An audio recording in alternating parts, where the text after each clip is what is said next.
No, actually, I was working and working on things. So St. Patrick's sucked. But yeah, I mean, people were because sort of like COVID just ended over here, so Mm-hmm. Are people people like, were they going nuts? oh yeah, it's like after the war party, you know what I mean? Like Yeah, everybody was out. flipping cars and stuff. Yeah, um, It's funny. yeah, and it was a good day too, like weather-wise. And we don't really get a lot of good weathers over here in Toronto, so yeah, it's Oh great. yeah, Mm-hmm. yeah. Dude, Toronto, they just made it too strict. I'm not sure if I'm a fan of the No, I'm not. Canadian. No, I'm not. Um, but Florida's nice, right? So a lot of people over here actually went on vacation to Mexico Oh yeah, for the entire duration of COVID. Yeah, didn't come back. Some of that my they just friends, didn't. yeah, some of my friends, That's a my, smart move. yeah, are just thinking of coming back because they were handing out the STEMI checks, right? And since a lot of people lost their jobs, I mean, Yeah, beginning of COVID, these guys were asking, "Are we gonna get our even though we're in Mexico?" I'm like, yeah. "Yeah, yeah, you are." That's funny. Yeah, Yeah, 1 2 year vacation. You can't blame us. Pretty nice. dude, that's a good time. These Yeah, guys speak fluent Spanish now, huh? most likely. Yeah, actually, some of them take Spanish. Yeah, that's smart. At You least you know see you can the get away. So I'm going through this right now, Top Tick. It looks really good. Uh, you get what was I'm trying to tell you about the master tables, right? where? On the left hand side. On the left hand Sorry, side. on the right hand side of the chart. Yeah. I mean of the table. Oh, looks good. No, no, no. There's more. Oh, there's more here. Yeah, Oh, you let's see. see. Copy and paste the master. Okay, so how do you do this? What is so this is showing the different stop placements, the trailing method, which I understand that. This is showing if it's Yeah. So, say for example, you wanna dissect it into every single 2 weeks, right? You just copy that, yeah. you paste it on Q, and then you just replace the cell values based on the range of, say for example, I just want to check out 2 weeks. So you're gonna get wide first, your statistics say every single 2 weeks if you'd like. Yeah, which is important. Yeah, So I copied this whole thing like this, yeah. and then where do I paste it on? Key, where's key? Just Where on the Q. key, right here on Q? Sorry. So this is P now, right? So on the P. Sorry, I think it's on the P's. Oh, this column P right here. Yeah. So Uh, where do I paste it? Like which cell?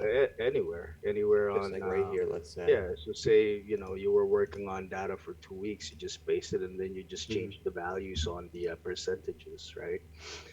By because it's locked up.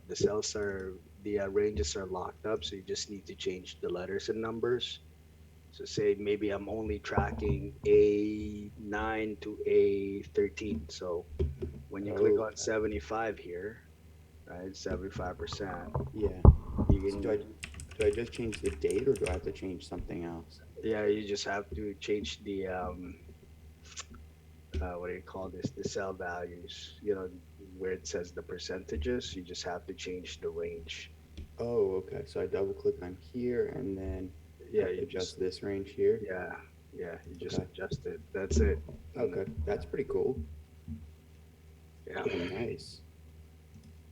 I will yeah, I'm gonna start putting in data for this, so we will mess with this more. Hey Y- guys, y- Hey, what's up, Flo? sorry for being late. Oh, you're good, no, man. You're that's good. not good You don't get kicked out of this class. Ooh, got lucky. Thanks. Yeah, What's up, Anthony, Ed, Gondola? How you doing? Irish, I'm surprised you're here after crazy St. Patty's Day. Martin, Sanchez, Windows. somebody's windows. It's So, Windows. so everybody that maybe it's uh,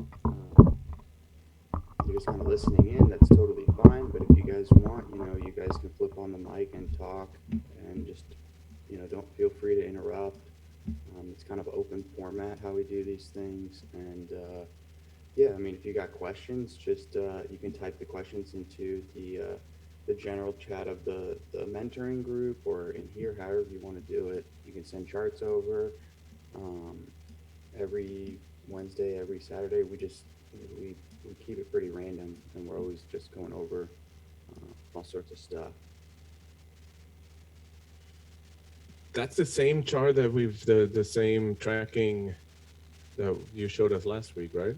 This is a new one, so But that's something that you built. Is that available? this is available for you got to pay Top Tick $50 a month. No, I'm just kidding. I'm just kidding. That was a bad joke. But no, so me and Top Take kind of came up with this. He built all this, and he's really proficient with kind of just putting it all together in a nice format. He had his own version that's like a lot more. It's tracking a lot more data, Fibonacci's, everything. And for me, I want the dumbed down version. So it's really easy to track, and it's pretty much just 1, 2, 3, 4, 5, 6, 7, 8, 5.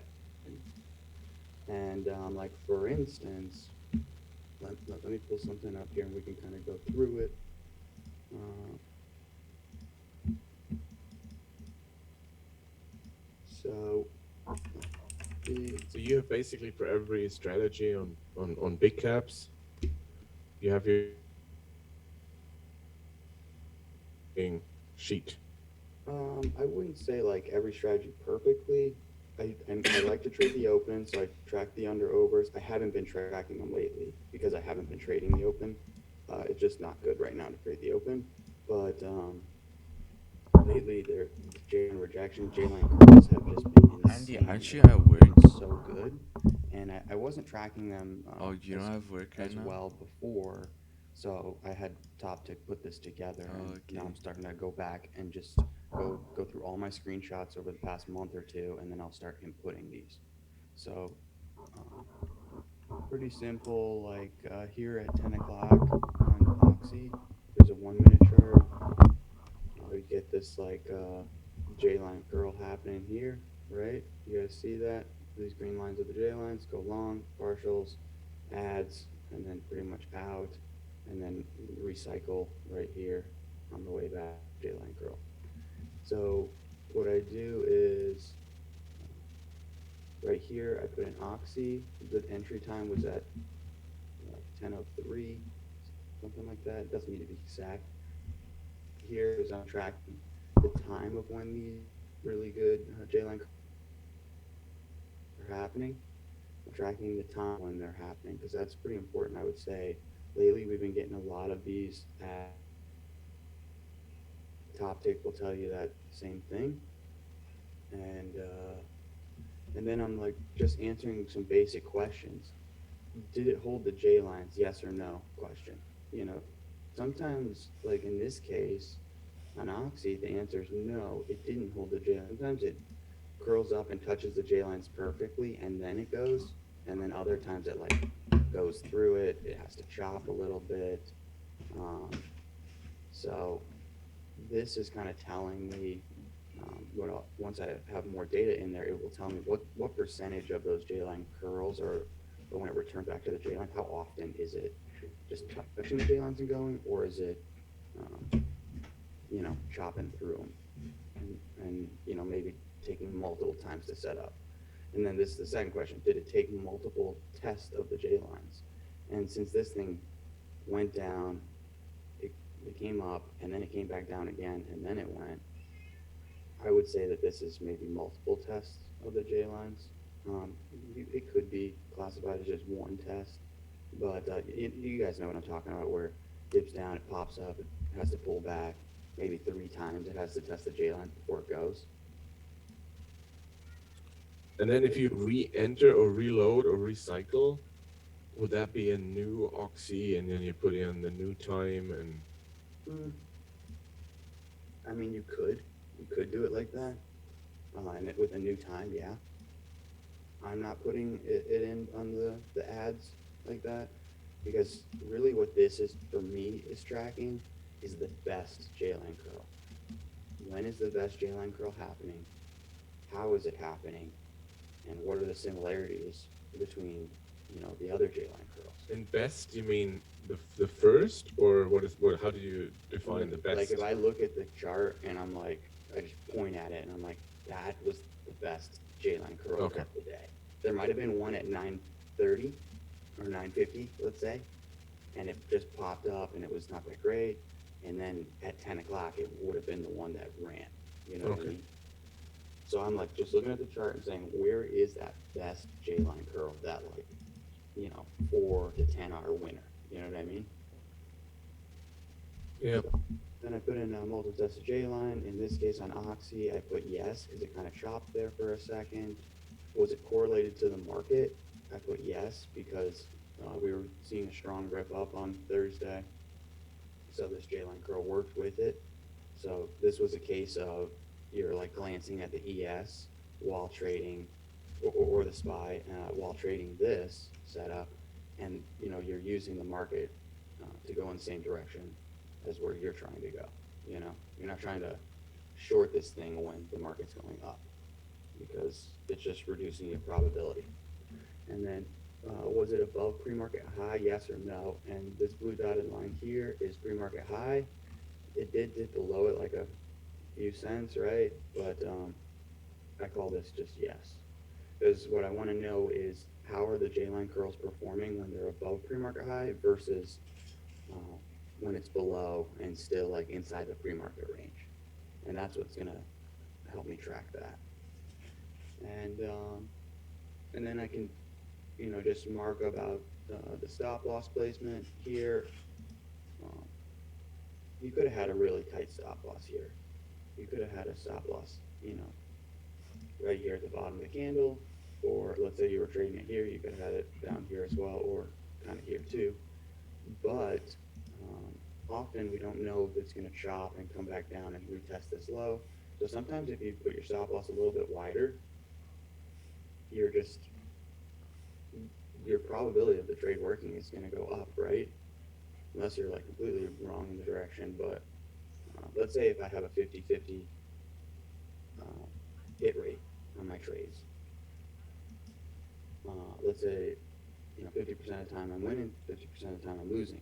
If I widen my stop loss on my trading style, my hit rate will actually go up a little bit because I'm giving more time for the trade to work and to resolve when I'm scalping. Sometimes when I'm scalping, I'm in, out, and sometimes you need to just have a little bit wider of a stop, especially with this market, elevated VIX, trading in a war. It's just the safer route to go. So in this case, let's say I wanted to put the stop loss down here, and then I would choose on this row, on Oxy, I want the stop loss wide for safety, or I could have chose a tight stop loss. So either way, I'm just kind of tracking that. And then what's the best trailing method? The 5-minute 9 MA or the 1-minute 9 MA. If you took this trade right here and you were trailing with a 9 on the 1 minute, you'd be cutting it all out here, right? But if you had the 5 minute, it would still be holding or pretty close to holding, even through this dip. So 5-minute trailing was the better because this thing kept running.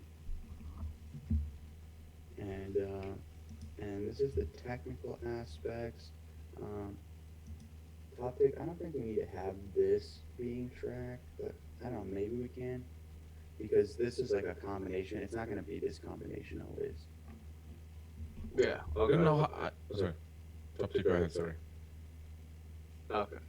I mean, I just thought about it because I actually been tracking stuff like this for all my J line curl, all the under overs, and even the pop and fail. there's some pretty crazy stuff that goes on the pop and fail that's like it's super similar. On big caps, it sets up right, like it gaps no reason, and on a counter trend, the main daily trend, and then it's probably going to extend to a fib extension level. Even better, it's going to do it on the 200. So there's two versions. Yeah.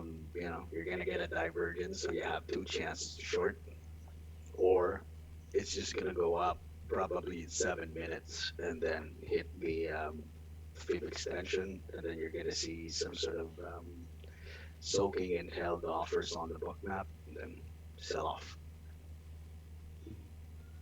So you're kind of you're putting those in there to track it then.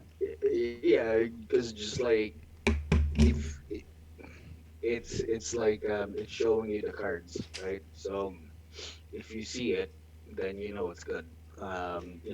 Most of the variation of setups that happen when this thing happens, right? So it's like same thing with the uh, under, no, not under, over unders. So strong pre-market trend, great for under overs, or less than 1% range between 9 to 9:30, excellent.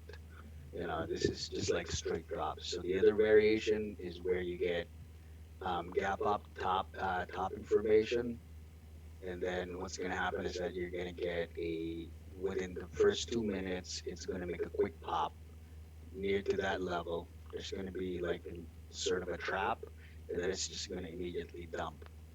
I forgot what I called it, but I'm tracking it. I think I have like at least four, and so far, these patterns, I think I'm increasing the win rate on them, just because I'm tracking them properly. And when I see them, I know exactly like, okay, only two tries for this one.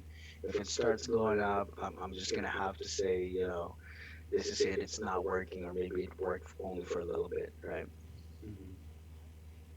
Okay. Yeah, that's good. We might have to do some adjustments on this because the chances of it like being inside of our pre-market high and trend break, these are just like combinations that I was just Yeah, kind of putting notes, but yeah. holding 200, that's significant. Trendline break is significant. Pre-market high um, level. So we'll work on this, but I do agree with what you're saying by tracking it. Yeah. So yeah, so this is pretty much the version that I had TopTech make me for everybody that just got in here. This is just some tracking sheet that TopTech made for me. Um, he tracks a lot more data than this, but for me, this is a very simplified version that answers 5 questions, and next thing I've tracked my data, and it's going to help me. And then you go over here, and like this has only got four entries in it. I have to go back over the past like month and start plugging things in, or past couple of months, and just plug in the data. But you can see it starts to calculate it. Um, it says like 75% of the time wider stop loss was working. 75% of the time trailing the 1 minute 9 EMA was ideal. Um, and then over here, 75% of the time did it hold the J lines? That answer is yes. Um, Market correlation 75% of the time, and above pre-market high 75% of the time. So essentially, when you start putting this in, you'll be able to start seeing what's working, and then you have just more confidence in a setup like that. Right now, with the market moving up strong this week, we saw a lot of really good J-line curls. A week before that, when the market was selling off, actually 2 weeks before that, we were getting two setups on the big caps that were just ideal, and it was a pre-market high rejection or the J-line rejection. Essentially, the candlestick patterns were very similar, whether it was at pre-market high or at the J-lines. But that was with the market selling down. Right now, we're seeing a pop. It could be range bound next week. If we do see stronger moves higher, then we'll get some good J-line curls. But yeah, we'll see. Who knows, right? But yeah, this is a pretty cool little tracking sheet that TopTech made. It goes back to what I've said so many times to you guys, is like this is the benefit of participating in these groups, um, just in the chat room, you might not talk to somebody, and then in these little groups, you start to get to know people a little bit better, and you get to share ideas. So yeah. I think I've said it before. Topic that looks really cool. It's pretty impressive, and I think I don't know how everybody else does the tracking, but you should share your price list with us. Yeah, I mean, sure, it's not a problem. I sure. I mean, it's not really complicated. But yeah, yeah, no, for sure. I mean, listen, like, I I don't consider myself knowledgeable in Excel. I just, if I obsess about a project, I can Google the shit out of it, and then, you know, just work on it for hours. But yeah, I mean, if anybody sort of like wants to ask questions on how to build these things, I'd be happy to help always. So just ask, or I have some other prototypes of it. But again, this tracking is like sort of like doing it by hand, okay, and not extracting CSV data. Then I think it's a little bit personal because you have to answer questions that everybody looks at the chart, they don't see the same thing. And if you see something, you track it. That's it. And then see if it has any significance to um, to to what you're after. That way, when a setup presents itself, you know exactly what you're looking for. You know exactly what it's, the setup is valid, what it's not, how many tries you're gonna take, how wide your stop is, and you can always adjust your system. Actually, this week I sort of like found out because I underperformed. Believe it or not, I actually underperformed on JLRs and JLCs. It's simply because my stops were too tight. That's it. And I micromanage, right? Yeah, Um, yeah. that is what was happening to me, Toptic, a couple weeks ago.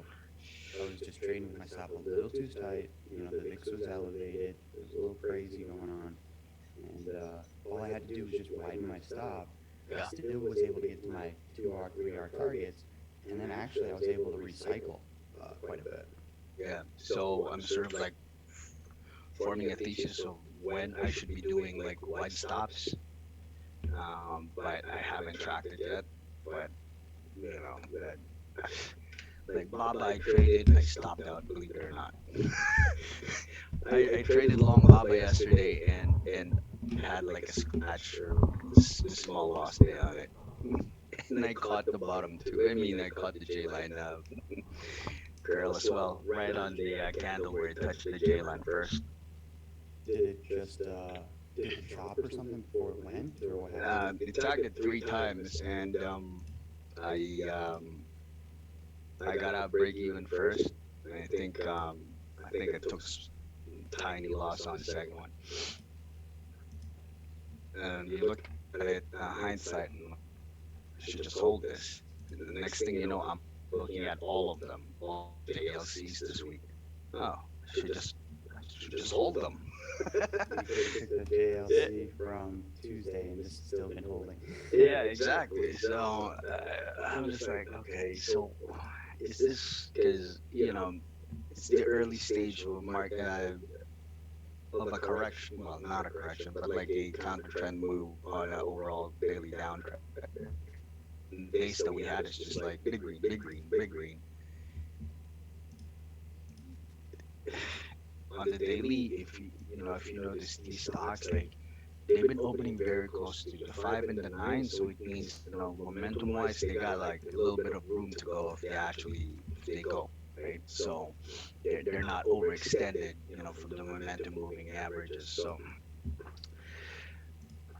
I think those market conditions would be, if you see like a daily chart like looking like that, and it's like a overall dead cat bounce on higher time frames, then maybe this is the type of like daily price action we're getting, right? So I don't know, I wanna test it. Yeah, I think that sometimes when I when I saw the market reversing on Tuesday or what was it, Monday, it started to really from 41.50. Um, I was thinking the same thing to myself, like, man, this could be the low. And even if it's not, and it bounces up, I mean, be a huge trade to just take an entry and hold it. Mhm. And that's how you get these massive winners. And that's what's so nice about learning everything that we have learned, is because you can start to apply those things and then look for the bigger picture moves. Some really big wins. Ye- Yeah.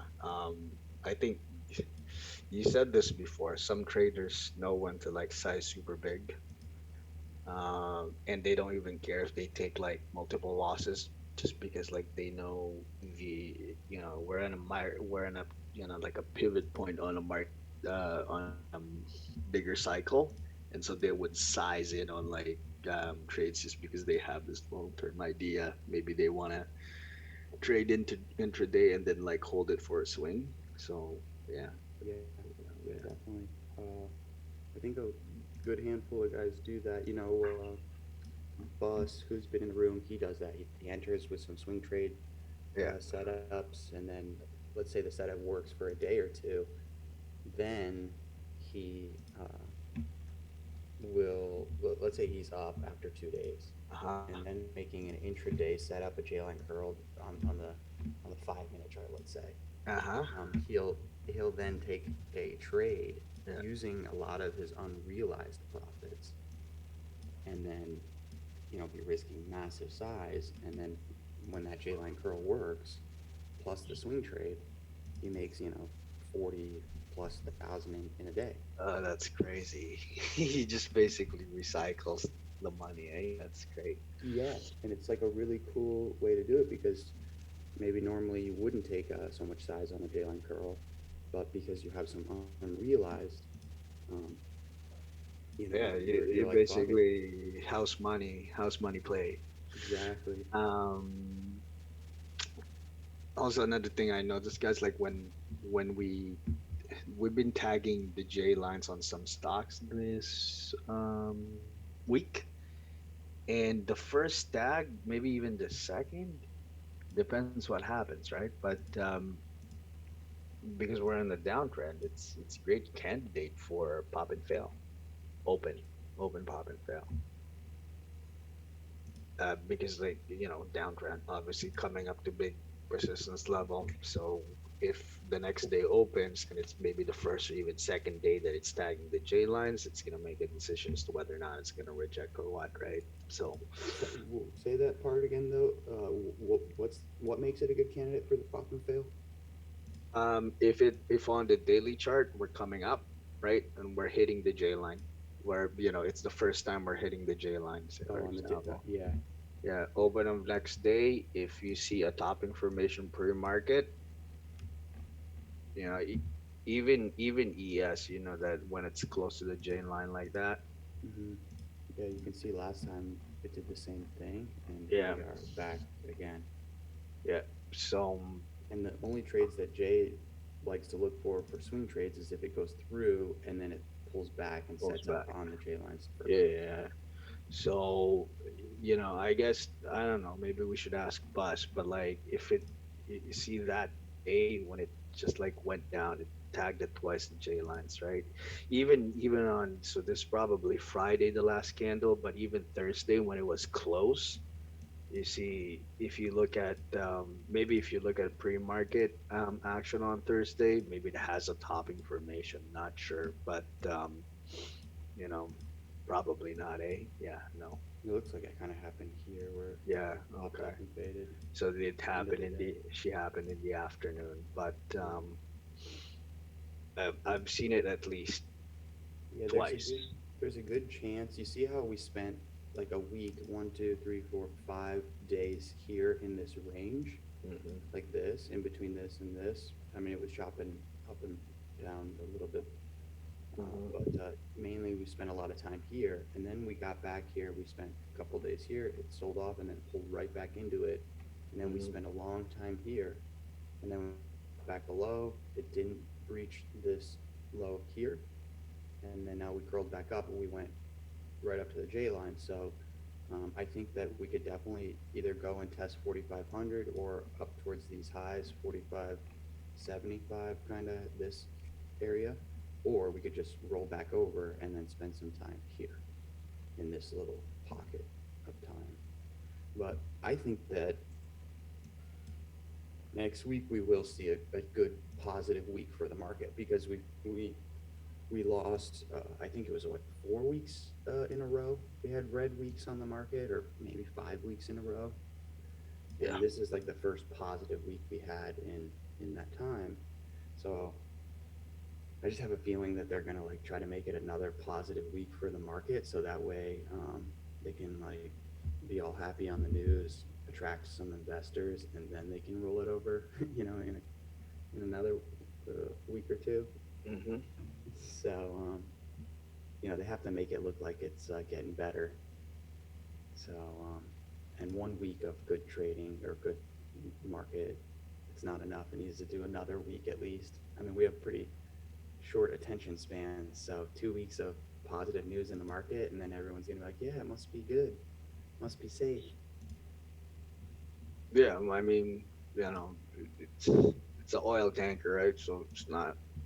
Well, lately it hasn't. The market reversals have been happening faster than other products, right? So we'll see. It normally starts as a dead cat bounce, and then it just picks up from there. But it depends, what kind of pullbacks we get to the downside after this current uptrend.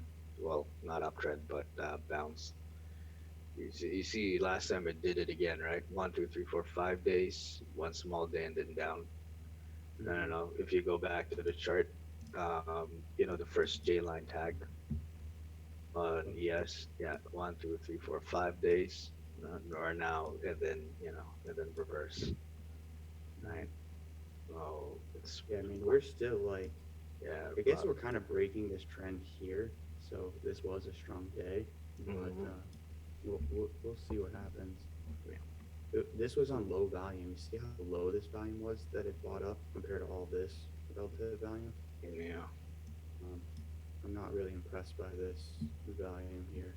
It was it's kind of like a squeeze, Yeah. but never know. Never know.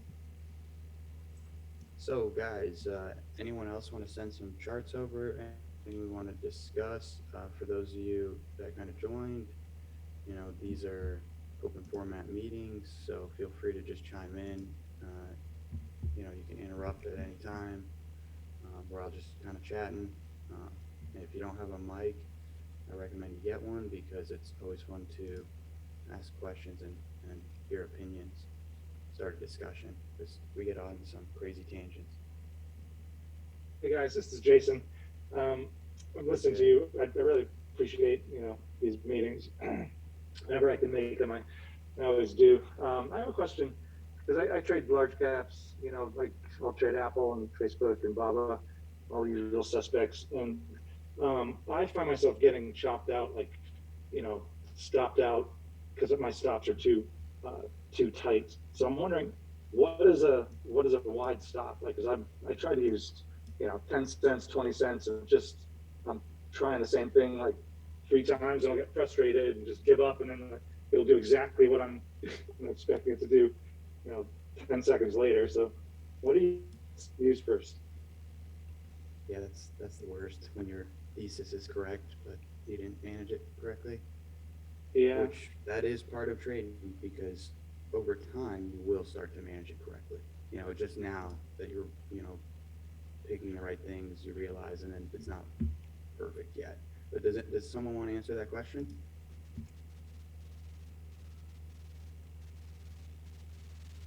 You guys all forget how to play stop loss? Do you maybe have like a sample trade where you did this? Yeah, Jason, if you want to send something over, if It's Jason, like, we can uh, grab it. yeah, what was going on with me? Like I said, I mean, I was wondering why in the world did I underperform on the J line curls and J line tags this week? And I just looked at TraderView. I even use TraderSync. I looked at TraderView, and then you filter all of your trades that are similar, that are losers, and and then you just see in hindsight sort of like what happened after, right? Oh, is this the one? Uh, no, this was one of mine. Okay. Yeah, let me, I need to fire up my PC. Yeah, you're good, Grab Jason. that. But Can you hear essentially, me?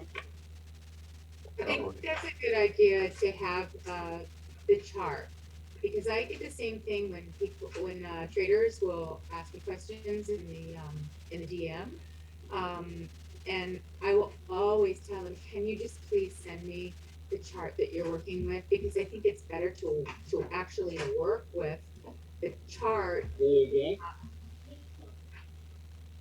and then because it makes it more concrete or tangible or and then the next time you're like, okay, I understand on this chart, on this stock, I'm doing this. Because it may not apply with another stock. It just maybe that stock is troubling or it could be something you see on all of your charts. They're like, oh, okay, this is a theme with me. I'm not just doing it with one or two stocks because then you have to investigate. Well, maybe I don't like trading these stocks, or these stocks have a particular move that they make that's very special to them.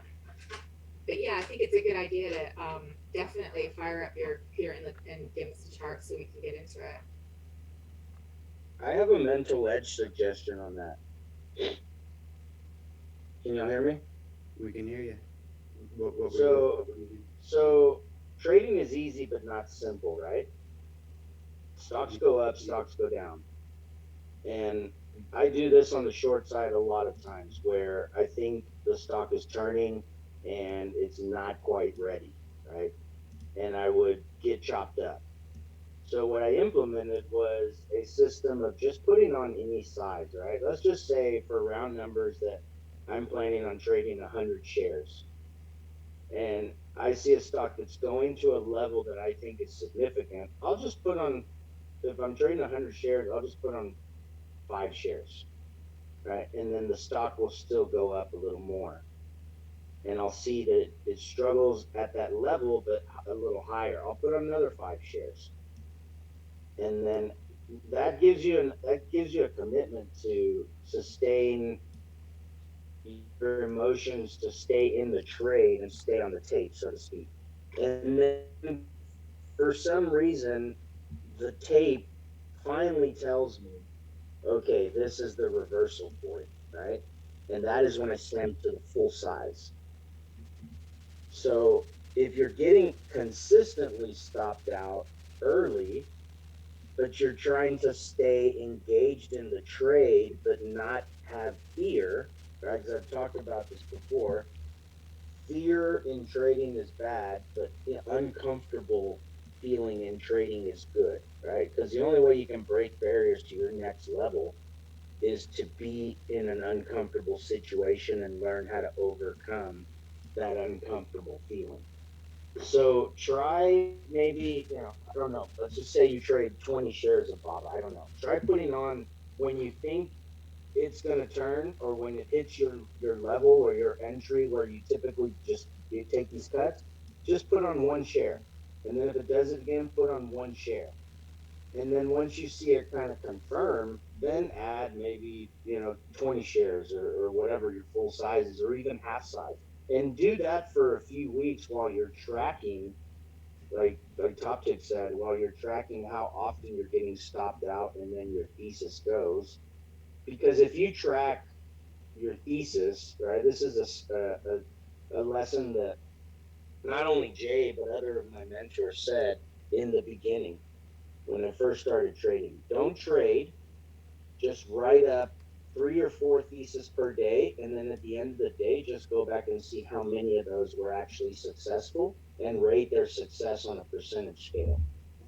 And that's why I think Top Tick's methods of tracking are so important. I think tracking is so important because not only does it tell you where you're missing out or what you could be doing better based on a particular trigger, but most importantly, backtesting gives you confidence and conviction to take certain trades at certain points regardless of whatever scare tactics or BS the market maker or rigger is doing with the price action on that, on that small time frame, right? So I would say just put some size on, but insignificant, and then watch the trade work out, and that'll still give you that feeling of success because the trade will end up going in your favor, right? And then you can start gauging what kind of stop losses you should have in particular scenarios.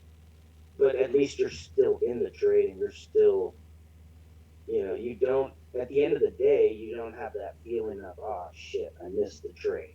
Like my thesis was perfect and it went without me. I think that feeling is worse than having the feeling of, oh wow, the trade worked. I mean, I only had 2 shares on the trade, or 5% of the position I wanted to have on it, but you still had a win, and psychologically those wins will start adding up, and they will equal confidence and conviction. I had a question about that, OTC, because it's one of those things that I struggle with where I'm getting chopped up in the move. Let's say I'm looking for a specific level where I expected the stuff. For simplistic sake, let's say that pre-market high, right? We're looking for that pre-market high rejection. There have been times where I would look to see if it's gonna stuff there, and so it goes above that level, and then it goes in the level 2 in the tape. It goes above it, then it goes back, pulls back like either really hard below the pre-market high price, or it breaks below the pre-market high price, but then it holds that area. Now, when you're looking for a short, usually those are like my full size moves. So anytime I start seeing it go below that pre-market high price after it breaks it, I want to short it. But how can you quickly distinguish whether or not this is a sustained move that has another leg up, and so you could put in like a small size, 5 out of 100, like you said, or it's time to size it fully because you expect it to break down even further. That's just tape instinct, and I think this is Mark, right? You're talking about Yep. small caps. Yep.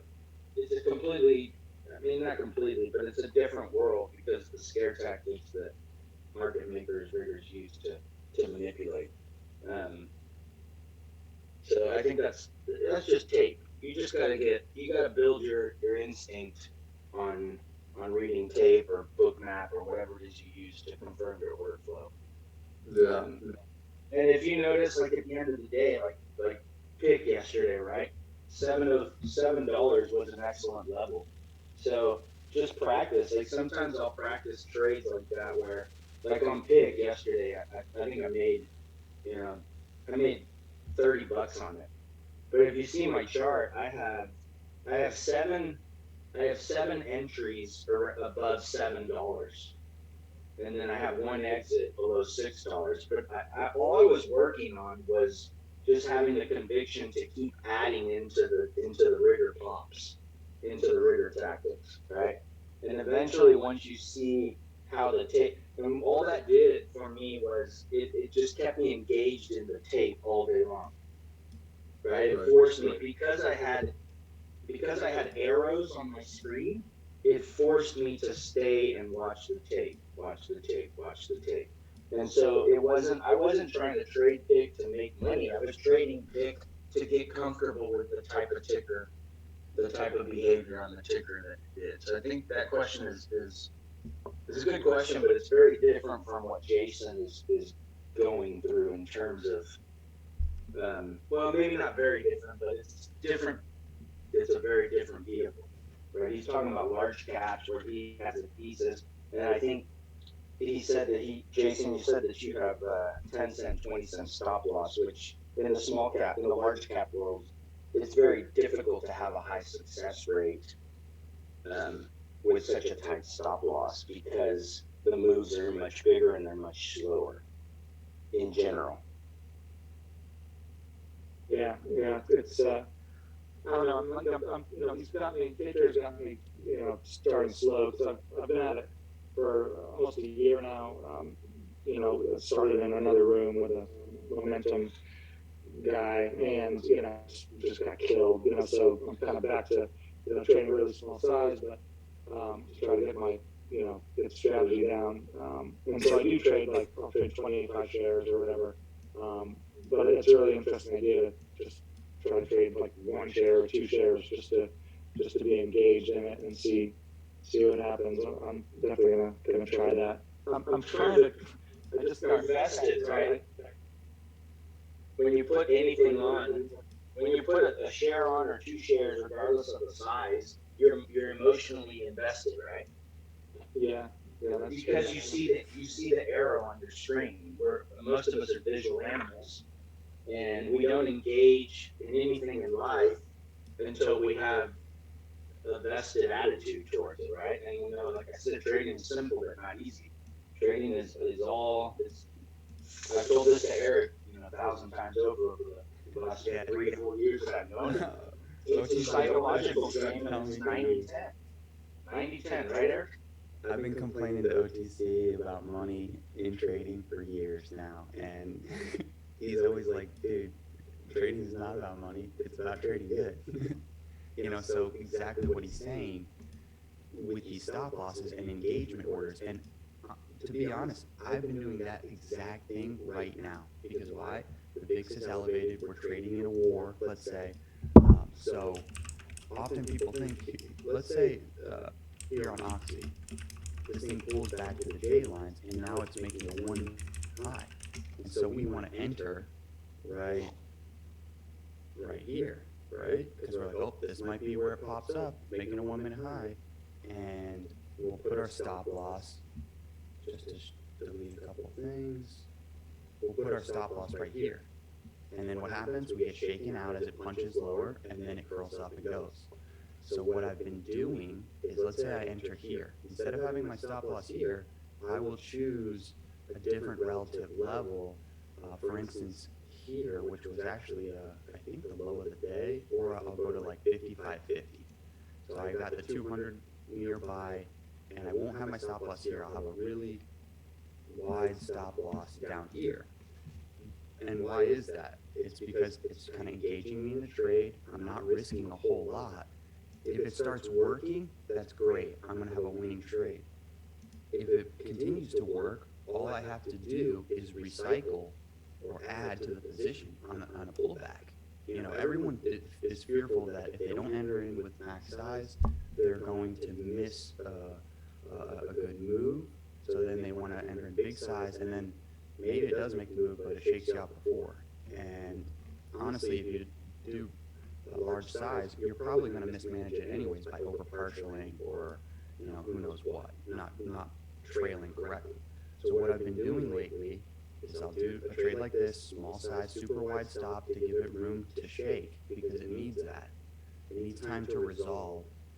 And these computers, algos that are really doing a lot of the trading, you know, they're just hunting all the stop losses. So when it goes up like this and everyone's stop loss is down here, boom, it goes right back down to it. Then it pulls up, and then it, you know, goes down a little bit again. And here it's holding this blue dotted line, which is pre-market high. So I'll enter in here. Maybe I'll enter and add more. So this is where entry here. Peel off a little bit at 1R, add it to the position, start peeling it off, adds all the way through here. I think I stopped out here because I brought my average cost up too high up here. But let's say if I didn't take these adds and I waited for a decent, you know, pull back and trendline break, you would add right here. So small size here. Let's say you're saying, Jason, on this trade is $10. Okay, instead of having $10 with my stop loss right here, I'll have my $10 risk in total with my stop loss down here. And that gives it time to go. And then if it goes up, I'm still going to get to, with my stop loss down here, and it gets up to here, this is still like almost 2R. So there's almost 20 bucks. Maybe I'll peel off 50%, take 10 bucks, and then when it pulls back here, now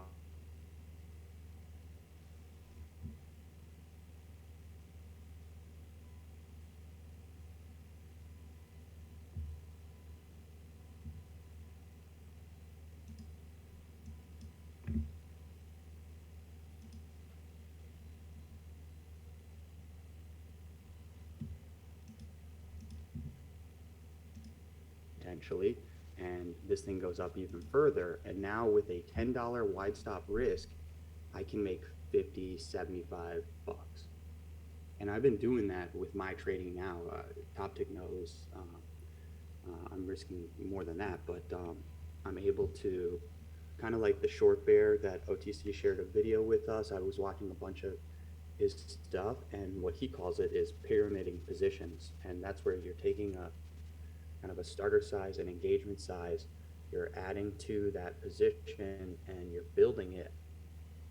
You know, often as traders, we're just taking a quick scalp and then we look back at the chart later and this thing went all the way up. And we're missing a lot of opportunities. So sometimes having a wider stop loss is really good. I think that in this type of market, you know, the VIX is at close to 30 bucks, 23 bucks right now. A normal VIX around $15 over the past like year or two. So we do get spikes, but every day when I open up my trading platform, the VIX is right there on one of my charts, because then where is the VIX at? Sorry. The VIX, nothing to me. Can you give me just a 1 minute or a resource Yeah. where I can look it up? So like VIX, the volatility index. See, this is the VIX. Normally we're trading near 20 and below down here. And then recently we got the spike, it went down, spike, it went down, spike. When the VIX is trading up here, the volatility of the market, like how fast things are moving, the average true range of candles and, you know, of everything essentially. Maybe someone else can explain the VIX a little bit better, but I'm looking at it and saying, okay, you know, when the market sells off hard, the VIX goes up. And they also call the VIX the fear index. And if you look back towards COVID times, this thing was like at 70. This was like COVID. See here, 80 bucks, 90 bucks. So if you tried to trade with a 10 or 20 cent stop loss, you would be shaken out. If you didn't get shaken out, your move could run dollars, you know. But you would just be getting lucky essentially. Proper You management. watch in a that time- at the beginning of the day, or you monitor it throughout the day on either? I just the glance at 5 minute it in or- the beginning of the day and say, okay, it's roughly at 25 or 30, so I'm going to trade with my stop loss a little bit wider. You know, when it's down here at 17, at 15 bucks, I know I can tighten my stop loss because Okay. the algos and computers aren't shaking the market up and down as much. It's Yeah, a if tighter you're range. if you're a large cap trader and you're not familiar with what the VIX is and how it functions, and you're not at least monitoring it a few times a week, you're doing yourself a disservice. It'll give Okay. you a lot of knowledge. Yeah, there's just like there's a lot of information out there, videos on YouTube and content on what the VIX does. Just make sure now the VXX. There's several VIX indicators. This is the main one, but there's UVXY, there's VXX. Just they're, you know, like just like ETFs, right? That are by Direxion or by Spider or by Barclays. Just know that the VXX is no longer a true VIX. The VIX is, the VIX is, the UVXY is, but the VXX has now been disconnected from the SPY by Barclays. They're having some issues with the futures on it, so that one is not valid. So Okay. you can monitor the UVXY and the VIX. Eric, I have a question regarding your OxyTrade, if you don't mind. So, Yeah, you know, I know you guys like scale it maybe 1/2 of position and have a wider stop, but so as you pyramid your position, when do you move your stop to the actual tighter stop?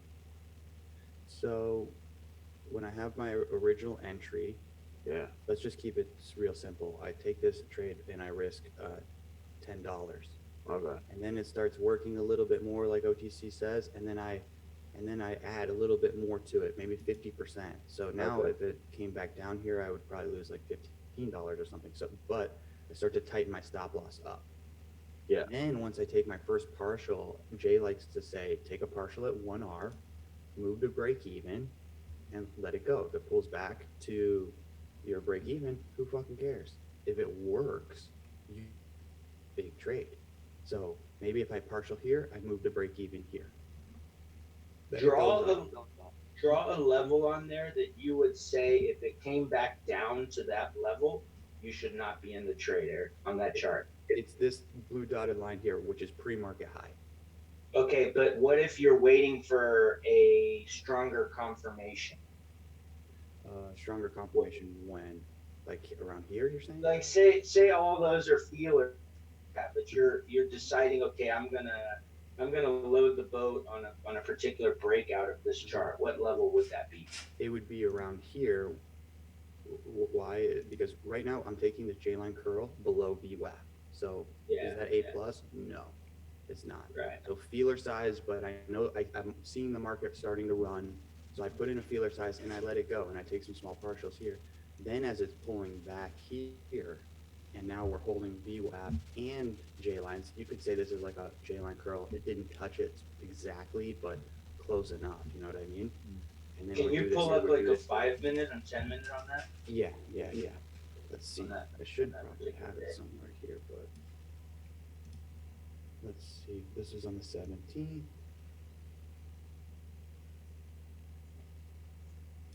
So,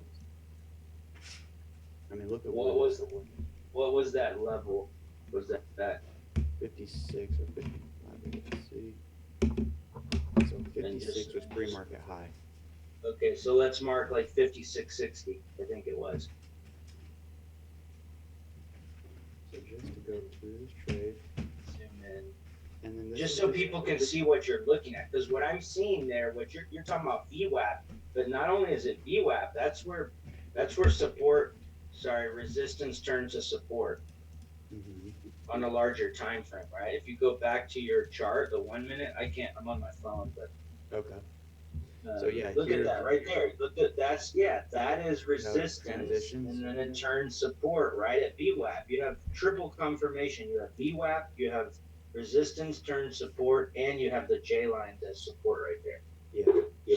That's And- confluence.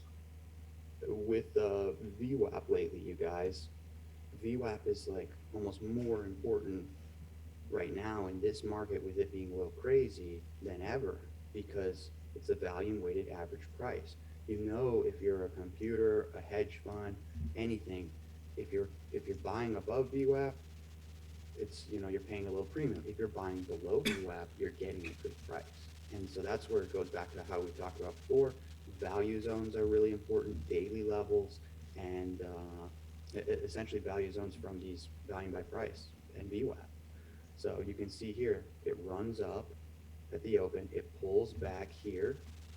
You get this kind of trend line break and a curl here. This is where I took the trade in this area.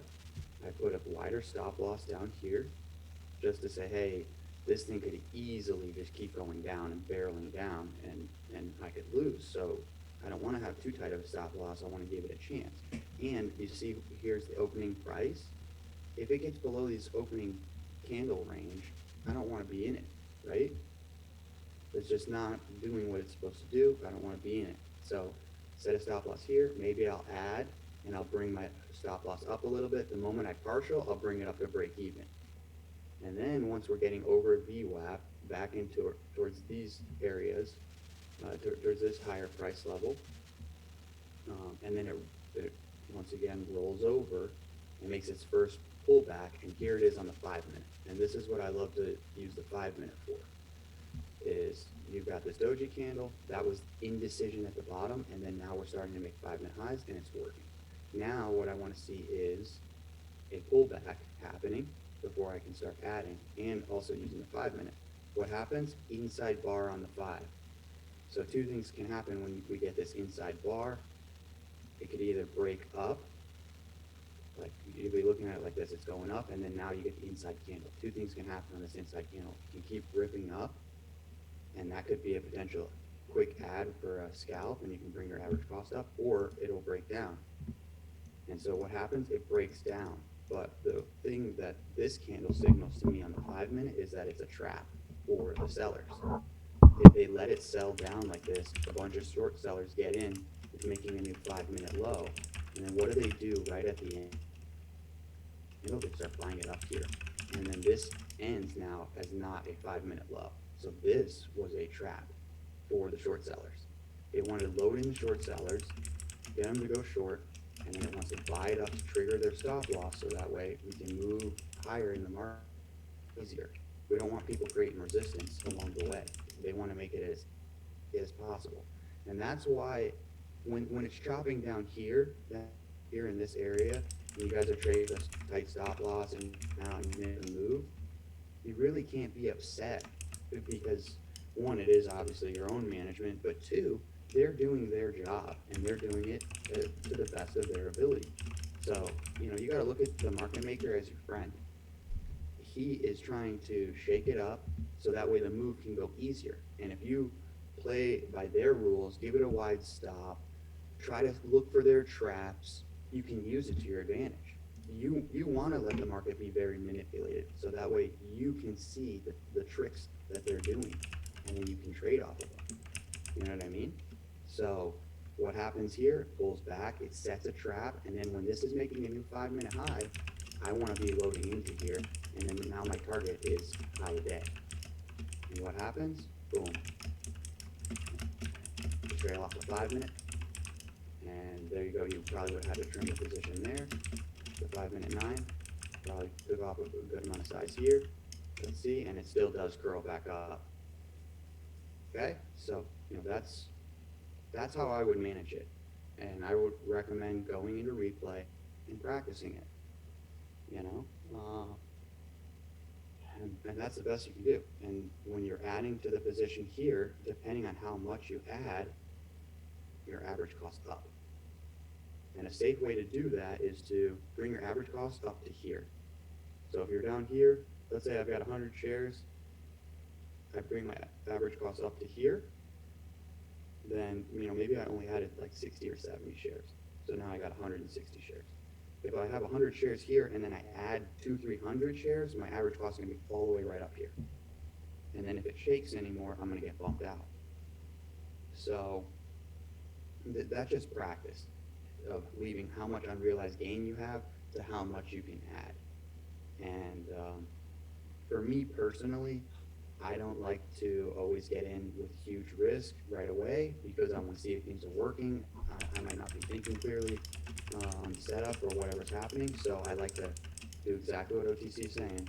Starter size, let it go, and then I try to find positions. Maybe I'll bring my average cost up here, and then as this thing gets going and it does a little pullback here, maybe I'll load up and then bring my average cost here, and then I'll trail right below the 9 all the way up. And then what I can do is I can start with like a $50 or $100 risk and load in it and make $400 or $500 on a trade with just $50 risk stop, but I'm adding and building. And if it doesn't work, then I'm out at break even. So on that note, one thing to track, guys, that we're talking about with his method of pyramiding into a position, and what Jason was talking about, getting stopped out, cut up. When you're taking those types of trades, both the cut ups and then the method that we're talking about right now, track your mental capital expenditure. So track how much mental capital you feel you wasted when you take 3 cuts and then you miss the trade overall, versus the method where you just use small size and then it went in your favor.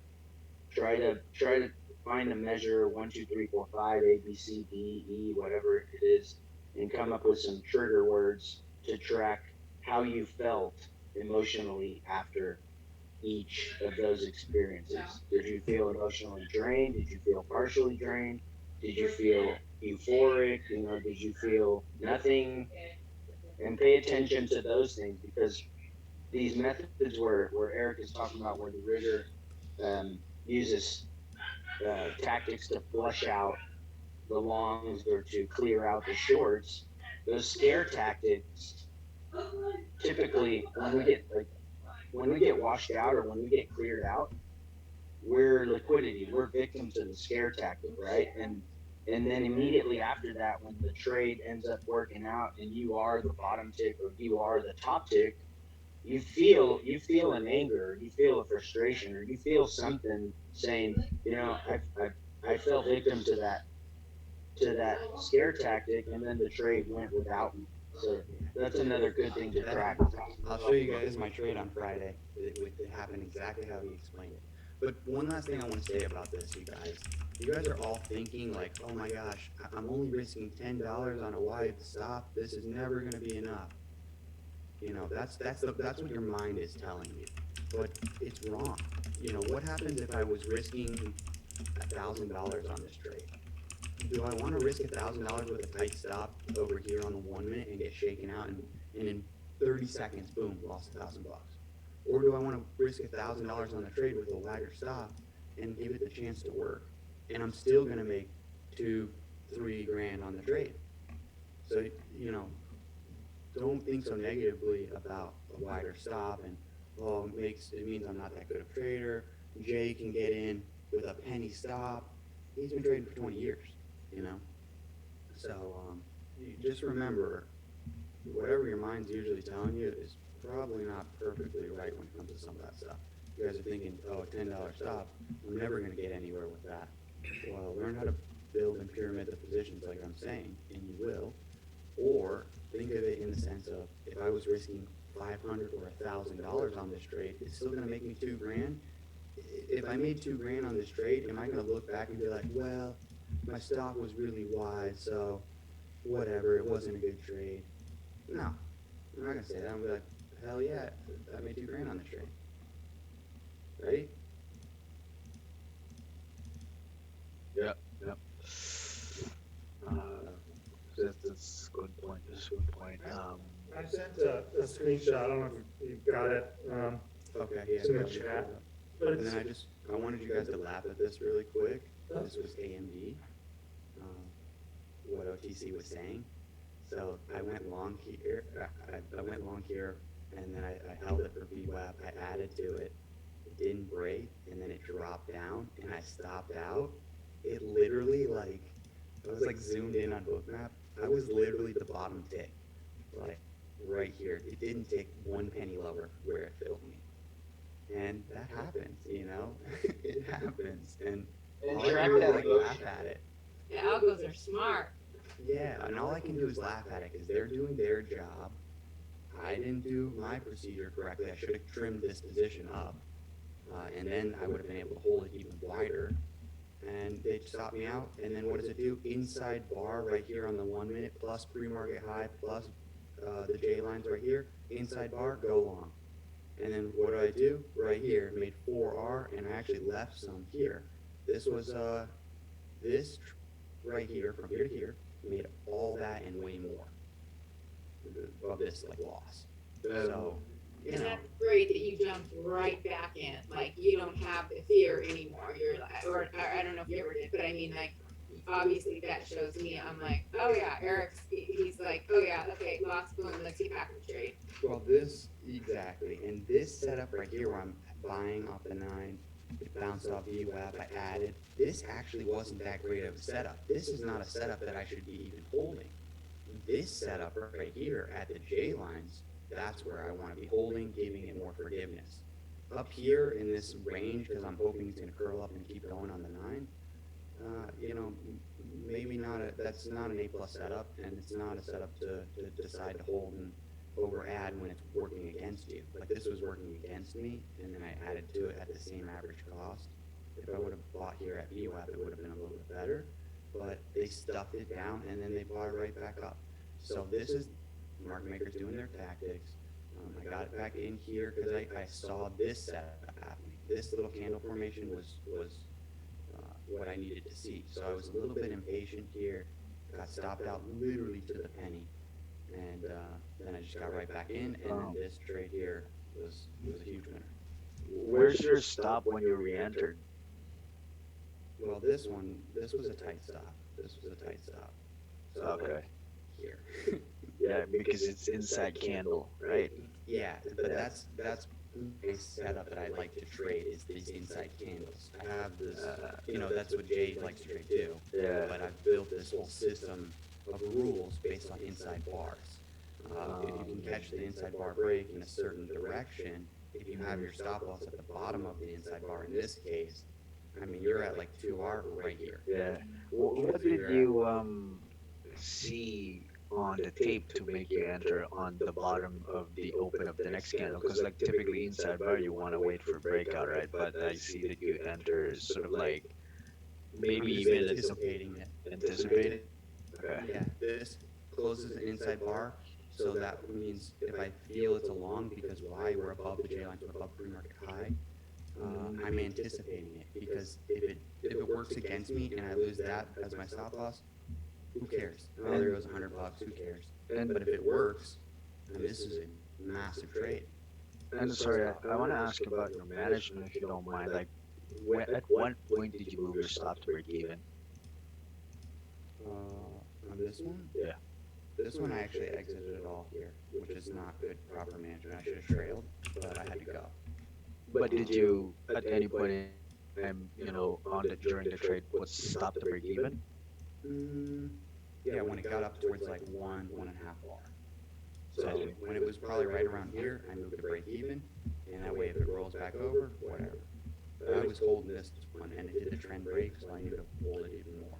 So this is not the best example of what I'm saying to do for you guys. This is just my rules, my trading style.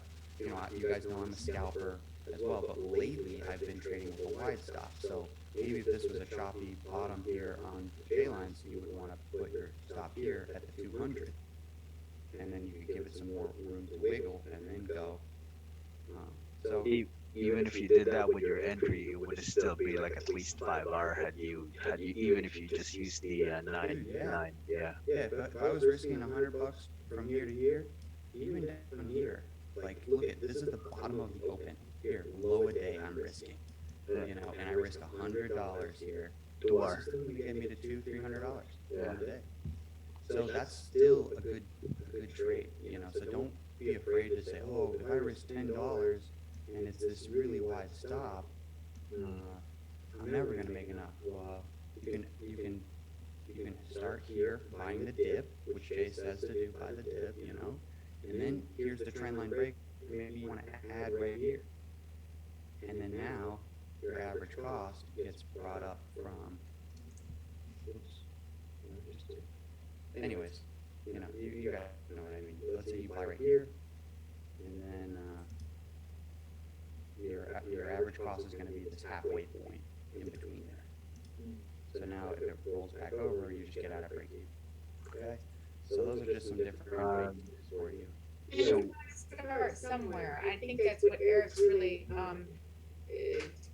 expressing, week after week, is that, like, for example, what OTC was saying, me personally, I have to have scratch in the game, so I get involved, I get engaged, and then it doesn't matter. And then when you look back at those charts where you took 1 share, 5 shares, 10 shares, 15 shares, what you see is because it doesn't matter if it's 10,000 shares or 500 shares or 1,000 shares. It matters that you have a good chart, that you look at that and you're like, oh my gosh, my charts are so spot on. They are so good. And then that builds you the confidence to size up, because you're like, if I could take that with 1 share or 5 shares or 10 shares, I can do that with 500 shares, 1,000 shares. But that repetition is so important in the beginning.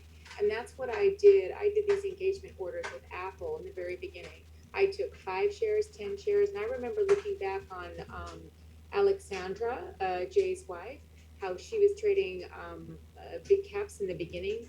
Like literally, I mean, Apple, Tesla, all of them, 5 shares, 10 shares, and she was doing the right system, and she was taking off 1 share at a certain R or right, and then the charts look amazing, like a piece of amazing. art. A piece of art. They're absolutely beautiful. And when I look back on my Apple, it is absolutely no problem for me now to trade 5,000, 8,000, 10,000 shares of Apple. No problem, because I put in the time to look back, to engage and do those engagement orders on those. And I didn't care. I didn't make money for like weeks and sometimes months on those trades. And I would have to trade a small cap, make some money, and then I would no, I want to trade that. I want to trade Apple. I want to get to know the stock. I must. And then I look back at all those trades and I go, wow, if I would have taken size on those trades, oh my gosh, how much money money I would have made, but that wasn't the point. It had to be consistency for me, and it had to be good charts that I could look back and go, yeah, okay, understood, got it, now I can size. And then I went 50, 100 shares, 250, very slowly until I felt. And then when I would size a little more, I would like go, okay, I'm holding my neck muscles, and I'm like, okay, you're oversized, pull back. And then when I can glance at my phone in a trade, and I can, take a look outside the window and then glance back at my computer, I know I'm in the right side. Yeah. And or like OTC said and Erica said, if I'm a little uncomfortable, that's okay. But if I'm nervous, anxious, scared, that indicates something entirely different. Yeah. You guys, this is like an example, kind of like how Janine is saying. Instead of worrying about size and Christmas treeing the chart just to make 500 or $1,000, let's say, for me personally, turning the chart into like what looks like a piece of art, like where you can't even trade it any better, that is so satisfying for me. So like here, I went for a long pop up to pre-market high, stopped out right away. I saw that it was, getting weak up here, a lot of resistance, so I shorted, I added on the top tick, and then I held all the way down to the J-lines cover. It pulls back up to VWAP. Once we get above VWAP, we're overpriced. The market was weak, so I short again, brought my average cost down towards, here. Then I add even more, brought my average cost down to here, and then I ride this thing down, partial. Could I have done some ads here? Yeah, but I didn't. And partial here, I added here on this J-line rejection down here. Need to go back up. My average cost was still like up here. I added again and tightened it, so now my average cost was here, and then out at break even.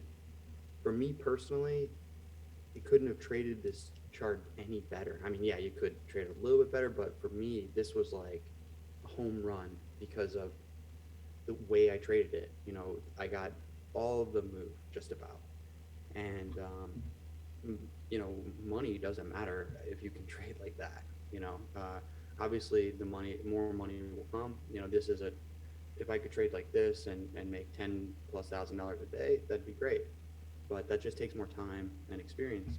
So just think about that, because sometimes the wider stops help you because you get these really good moves. Whereas when you're trading with a crazy tight stop, you're in, you're out, and you're just racking up the commissions, and it's difficult when you're a beginner trader. So Eric, one question. So you shorted at the top, right? So you were looking on some of the heat map or pre-market high, or what was the reason for that short there? Yeah, pre-market high, which is the blue dotted line. We struggled right here. Okay. So I did a starter size with a wide stop, and we had a big heat map at $13. Okay. So I shorted right here, and then it squeezed up, and it was small size. So I'm like, okay, who cares if I stop out? So you started with a small long and cut it fast, right? Yeah, the long I cut fast. In the opening couple minutes, that's not a time to really hold it. In the first 5 minutes, I'd say, that's in and out. At least based on my rules, first 5 minutes, you're scalping lightning fast. After that, after about the first 5 minutes, for me personally, I can start to take positions with wider stop, feeler size at key levels, such as pre-market high or pre-market low or the J lines. Really, after the first 5 minutes or so, I shouldn't be taking any trades unless it's at pre-market high, pre-market low, or the J lines, unless we're trending above pre-market high, and then I'm scalping off of the 9. That's it. Okay. They're the only places to be taking trades, for me personally. So, I have a question for everyone. As a beginner trader, and I'm just going to assume that most people in here are not consistently profitable yet, okay? As a beginner trader and not consistently profitable, what is the first question you should ask Eric on this chart? And maybe Jonine can help, because I know she knows the answer to this. Think RVR, right? What is RVR? Risk versus reward. What is the first question we should be asking Eric? What is your risk, right? Risk. Do you know your risk? Yeah, 100% risk. if you're not consistently profitable and you're just learning how to manage your emotions and your risk, it's all risk. Like, do you know where your risk is? First, Yeah, yeah.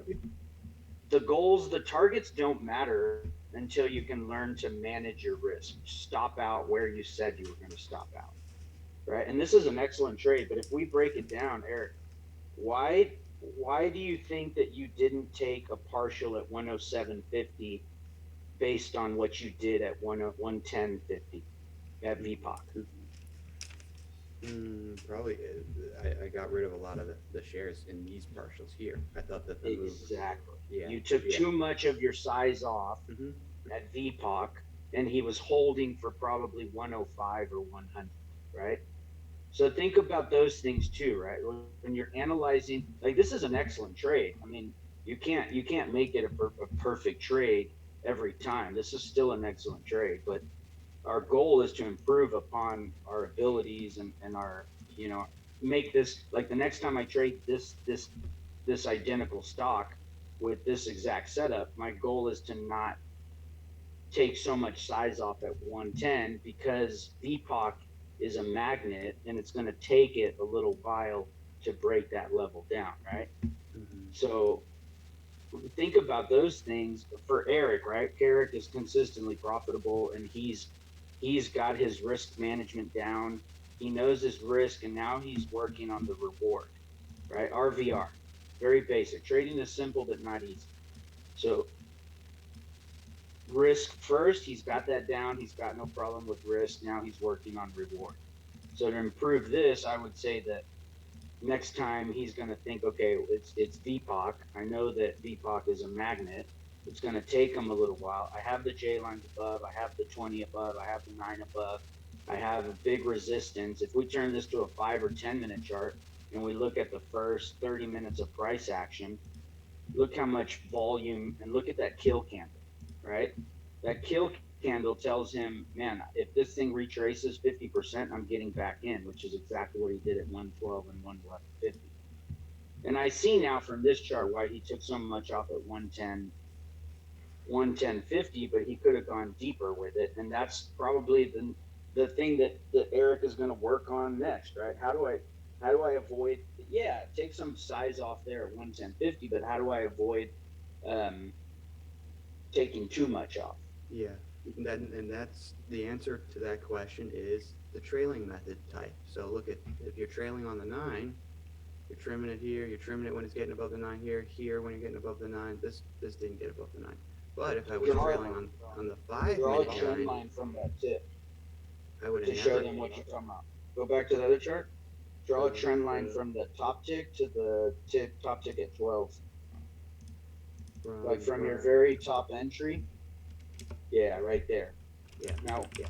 where should he have exited? Right? He never exited. It never broke that trend line at the 110.50 mark. What he's talking about with the trailing stop, guys. Yeah, and I was trailing with the 1 minute 9 MA here, and you see how I kind of gave up some profit here.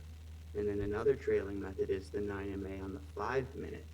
And look at that. I would have been exiting here. So you see how much better that could have been held. So, those are different trailing method styles.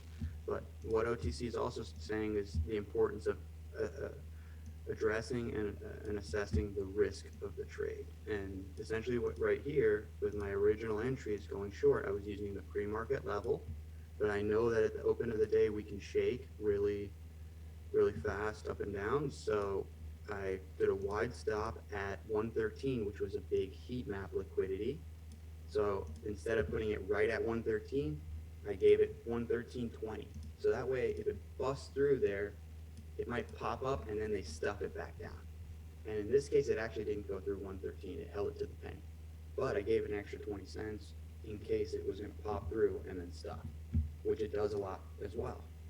And I bet you're ready when it stuffs and fast enough that you're like, if it stops me out, or I might want to add more on that stuff. I bet you're ready for that. Exactly. So I was ready to stop out. It was holding. So I was watching the tape. I was seeing a lot of selling pressure. So I said, you know what? I'm not stopping out. I'm adding. because I did a starter size here. You know, it's like how Jay says, oh, my accuracy is 70%, 80% this week. But then I look at some of his charts, and he adds to his losers to turn him into a winner. And that's not always happening, but sometimes he does, like kind of like how I did on this one. He shorts it here, and then it keeps going up. And since he's at a starter feeler size, he calls it, he can add big size here, and then once it just drops down, he can get out at break even. And then he's like, oh, scratch trade.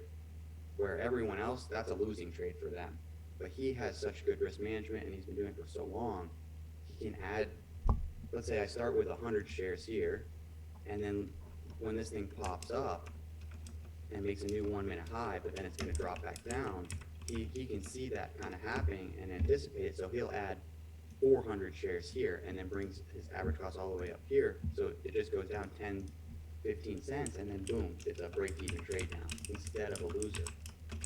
But that's because of his tape skills, right? So I can relate to that. A year and a half ago, if I did that, I would have just been averaging into a loser. Yeah, I would have been averaging all the way up the front side. Yeah. Today it's very different. Today, adding right there where Eric added at 113 and loading the boat to break even, it's because the tape told me that I could. So don't think that because Jay is able to add into a loser and then break even, that we can all do that, right? That's his tape reading skills. And like Eric has said, he's been trading for 20 years. I'm able to do that in this day, but if I did that a year ago, a year and a half ago, that whatever 2R loss would have been a 7R loss because I added into a loser just because it went higher, right? Not because the tape told me that I could load the boat there to break even. So don't fall into that trap unless you're an experienced tape reader. 100%. And in this trade too, like this chart, this is something, this is like a first kiss. You never forget this. It is muscle memory. It stays with you. Your confidence is built up. And then because you say to yourself, this trade or this chart is not a mistake. It's defined. It's kind of like, I know what I'm doing. I'm confident. I've done this before. It's not my first rodeo. But, this is something that can be improved once you have it. Once you have it and you do this trade over and over, it stays with your muscle memory. You're like, I did this once before. I can do it again and again and again with size. Yeah. And that's the important part. And that's what OTC is explaining and Janine is saying. That's why I showed this trade. It doesn't matter how much money I made on this trade.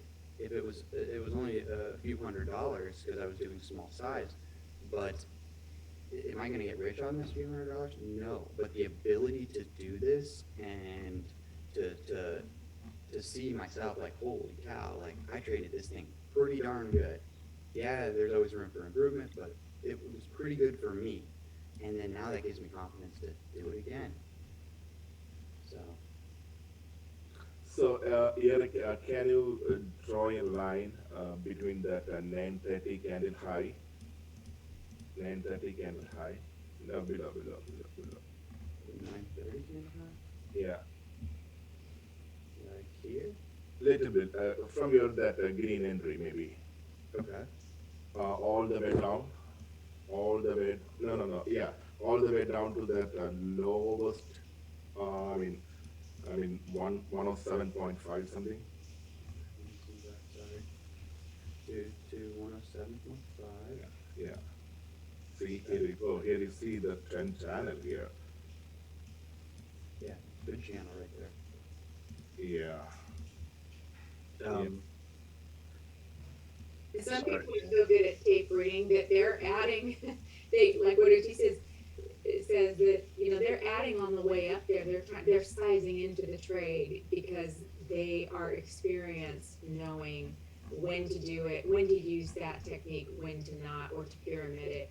They're adding on the way up, and adding on the way down, and then they may not take anything off where Eric took his first, what he trimmed, and then they keep adding where he reshorted, and then they start trimming when it gets down to that 107.50 area. Yeah. You know, Yeah, so, but you know, that's a position trade versus a scalp trade, right? What Janine's saying there is, and Eric always says this, he's more of a scalper. So his method here, there's not, this is 100% good method, and what Janine is explaining now would be 100% good method as well. But it's a position trade versus a scalp. And most times, if someone is trading how Janine is explaining now, they're likely not going to be basing their trade off of a 1 minute chart, right? Their trade is probably off of a 10 or a 15, a higher time frame, because they're looking for that big move. They might be entering trades based off the 1 minute chart, but that's not where their ultimate thesis is based off of. So keep that in mind. Um, sorry, quick question. So Eric, say you entered the top there, right? So say maybe you have about 80% chance to make it to the target, which is maybe J lines, right? And maybe 60% chance to make it to where's POC over here? Point of control is this black line right here. Okay, so maybe like 67% chance to make POC, and then the bottom 107.50. Let's say you had close to 60%. How much size should you keep? Or you should, well, how much size you should take off, and how much size do you need to keep? If you know the percentages of those three targets, how would you manage it? I mean, if you know the bottom target, I would say at least 25% of your entire position for down here. I don't really know the exact percentages. I know you would probably know those better because you track it a little bit closer. But essentially, for scalping style, which is what we're all learning from Jay, how to improve our scalping abilities, he says take off 30 or 50% at 1R or R and a half, move to break even, and then trail the rest. So trailing methods, so you want to essentially leave that remaining 50% to work for as long as it can. Maybe you just take off 20% if it curls past the 9MA, and then if you get to VFOC, maybe another 20% of the remaining 50%. So you're just trimming off like 10%. It'd be like 10%, 10%, 10% partials. Okay. But and then like OTC was saying, you start to break this trend line down here, and then you need to trim off a little bit more size. In this case, my average cost was so high that I decided to add here, and then as you can see, it did the trend break, it didn't work. But those are just specifics, like you're saying, and those are rules that you have to kind of develop for yourself. All you guys need to develop your own rules and systems. It was just like Mark was saying, oh, well, what's the indicator if you're getting through pre-market high and you're expecting to pop and fail and roll back over? Well, for me, I have a rule system for the reaction at pre-market high. If it closes as a 5-minute candle above pre-market high, which at this case, it didn't, it like closed right at pre-market high, I can start to look to short it. If it starts to make a 5-minute high above pre-market high, my rule says no more shorting. We're making a 5-minute high above pre-market high, no more shorting. Because that's not the perfect pop and fail for me. And could it still work as a pop and fail? Sure, it definitely could. But I have a rule system. If it's 5-minute candle closing above pre-market high, then I need to be cautious. If it's making a 5-minute new high above pre-market high, no more shorts. But in this case, what it does is it punches through pre-market high and then they fade it back down. Because it's like early in the day, it's not ready to just go through pre-market high and start trending. We get those days a lot more rare than days like this. So it didn't close right at pre-market high. If this thing would have went up and made a new 5-minute high, then I would have really been cutting the position. But in this case, it just pops up and starts to roll back over. You know what I mean? So, Yeah, Eric, one question, one question. So I know that you are seeing a very heat map at the pre-market high. So are you doing a market order, or are you sending a limit order exactly to the heat map, or just below to the heat map? well, my hotkeys are limit orders plus 5 cents. Okay. So what I do is I see the heat map at $13, and then I double click on the chart at 13.30, Okay. and then I press my risk management hotkey that says, okay, I'm gonna lose $100 if it hits this, Mm, mm, and okay. it's F1 on my keyboard. Boom, Yeah. and then I'm in. Okay, so you are throwing into that heat map. I mean, you said -5 or +5 limit? Well, my limit order is plus and minus 5, Okay. so it gives it a 5 cent little bit of spread, which if you go trade Tesla, you might not get filled. Yeah. So, just be aware of that. But that's just how I do it. And then the heat map was at $13, but I didn't want to put it right at 13 because if it breaks through and goes up 10, 20 cents and then fails, then it's going to shake me out. I'm going to be upset or annoyed, and then I miss the trade, right? So give it a little bit more cushion. This whole market right now, with where the VIX is and with all the craziness happening around the world, it needs a little bit more cushion. It's cushion for the pushing. See, this is an example. Yeah. 114. If I would have set my stop loss here at 114, I would have been stopped out. If I gave it an extra 10 cents, maybe even 20 cents to just be real cautious, depending on what the ATR is and how fast it's moving, I'll look for previous clues about how far it breaks through a level and then rolls over. Yeah, this is exactly the reason I asked that question, because I have seen many times when I focus on this heat map, and I have seen many times maybe the stock is just failing just below the heat map or within the heat map, or sometimes it breaks the heat maps and fails. So I mean, I was so confused. I mean, where I have to place I the know. order. Yeah. Everybody gets confused with Bookmap because they're like, oh, you just go right exactly off the heat map, and that's not the case. The J lines work always exactly to the penny. Look at this. No, it goes through it and then back up. You need to give some forgiveness. And in this case right here, we needed to give it 10 cents above the heat map because it's either gonna, it does two things at the heat map.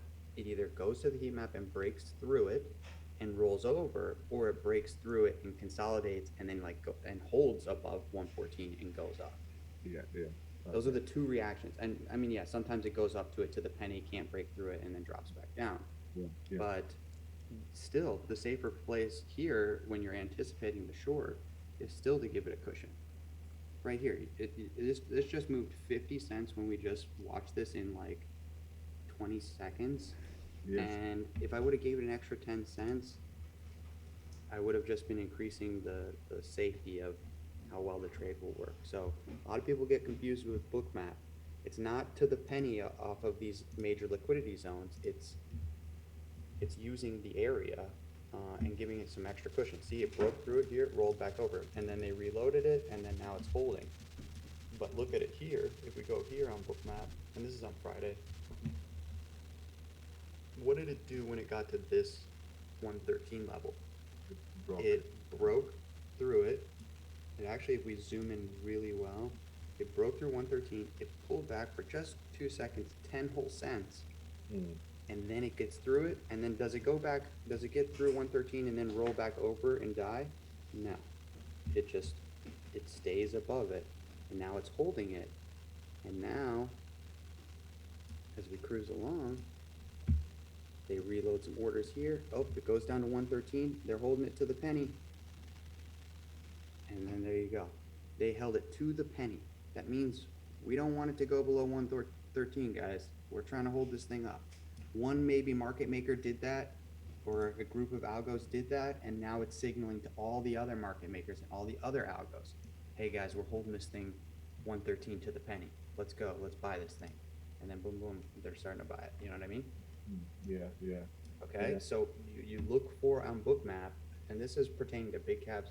I think it's very similar to small caps too, but um, this is, guys, mainly what I'm talking about is big cap trading. So I'm always looking for the reaction here. Yeah. And here it is, it breaks through, it pops up, and then it fails, shakes out anybody that bought right here, thinking it's just gonna break out and go. All the breakout traders, it wants to go down, shake them out, and then it doesn't keep rolling over. It goes back and it reclaims 113 right away.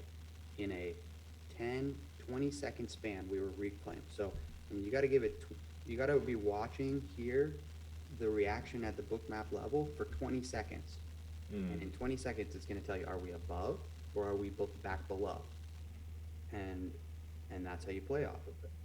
Yeah, thanks, Sari. That was really an eye opener. So, I have noticed many times, like, I mean, if you are looking at that 113 price range, the heat map is about a big order sitting over there, 22,400 and something is sitting there, right?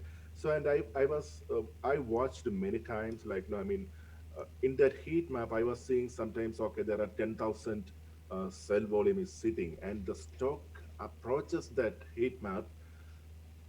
Suddenly I see there is more than 10,000 buyers are jumping in, and it is just moving up and again rolling back down. So I was just wondering, is that a fake order turning around? I mean, I tried to ask myself, but I was not able to answer for that. So here you see there is 45,000 orders sitting, and when the stock comes close, suddenly I see 45,000 buyers are jumping in. I see that in the tape, and I was not able to justify with any answer myself so far. Maybe I will find it sometime later. I don't know about that. You're saying like, what do you do if it, when you're starting to see that on the tape, or Yeah. See, now the stock is coming close to 11450, right? yeah, Once and it then there ends touch, up being a lot more. yeah, once it touch on that heat map, I see a big buyer jumping it with the exact numbers, 45,000 plus. Mhm. But and the stock moves little bit. It breaks the heat map, and suddenly it starts rolling over down. And then it starts rolling over. So you see green prints, you're saying, Yeah. and you think that it's a buyer on the bid, Yes, and exactly. then it pops up and then it rolls back over. Yeah. But, here's the question. Well, if it's green print, where is it happening? It's on the ask, right? Yes, that is on that Okay, and if it's a red print, it's happening on the bid. bit. Yeah. But that can be a trick sometimes. You know why? Because let's say let's say I was confident, I'm the market maker, and I'm pretty confident we're not going through 114.50. At least right now, we're going to at least go back down. So why would I enter if I'm going to short this thing here, because this thing's going to pop up and then roll over? Why would I enter on the bid and create a red print? Hmm. Why not just enter with a limit order? Because I believe that it's going to go down. I'm going to enter with a limit order on the ask, and that limit order on the ask is going to actually create a green print. So now everyone thinks that I'm a buyer, but really I was selling. Selling. Yeah. So, sometimes you got to be careful with the green and red prints and believing what it's telling you, because some days, and you'll see this on big caps, it'll go up like this and it'll all be red prints, red bubbles. And why is that? Because on that day, they were so confident it was going up that they were using limit orders, not market orders. Yeah. So they were entering on, in this case, if it was going up, they'd be entering on the bid with their limit order and creating red prints, but they're buying on the bid. But if it was a frenzy like this, and they're really trying to get in, guarantee their position, they're going to go buy on the ask. So sometimes when you see that, you'll see a bunch of green prints coming through here as it's taking out the red liquidity zone. But it could have been a lot of limit orders that were on the ask. It prints green and then it rolls over. Normally when they try to do the fake breakout, right? I see that, okay, so they try to go ahead and fill the sitting order, right, which is like 45K, say for example. And what's gonna happen is that you're gonna see some white prints go on the level two on the fast level. Fast, no, not level two. Sorry, on the fast time and sales. And because now you have no idea whether or not it's gonna be a breakout or a fake out, right? I pay attention to the bid and offer on level two. So if what I'm looking for at that point is for the offers to come in and then to reabsorb whatever's left on the people who are trying to buy.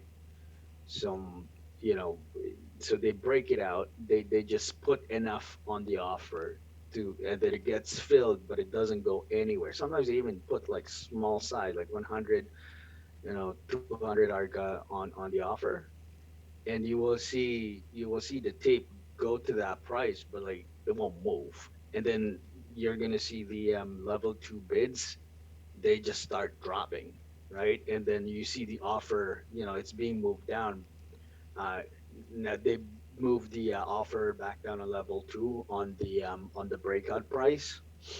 And then sometimes they move it even lower. When you start seeing that happen, you can take a very tight stop on a fake breakout.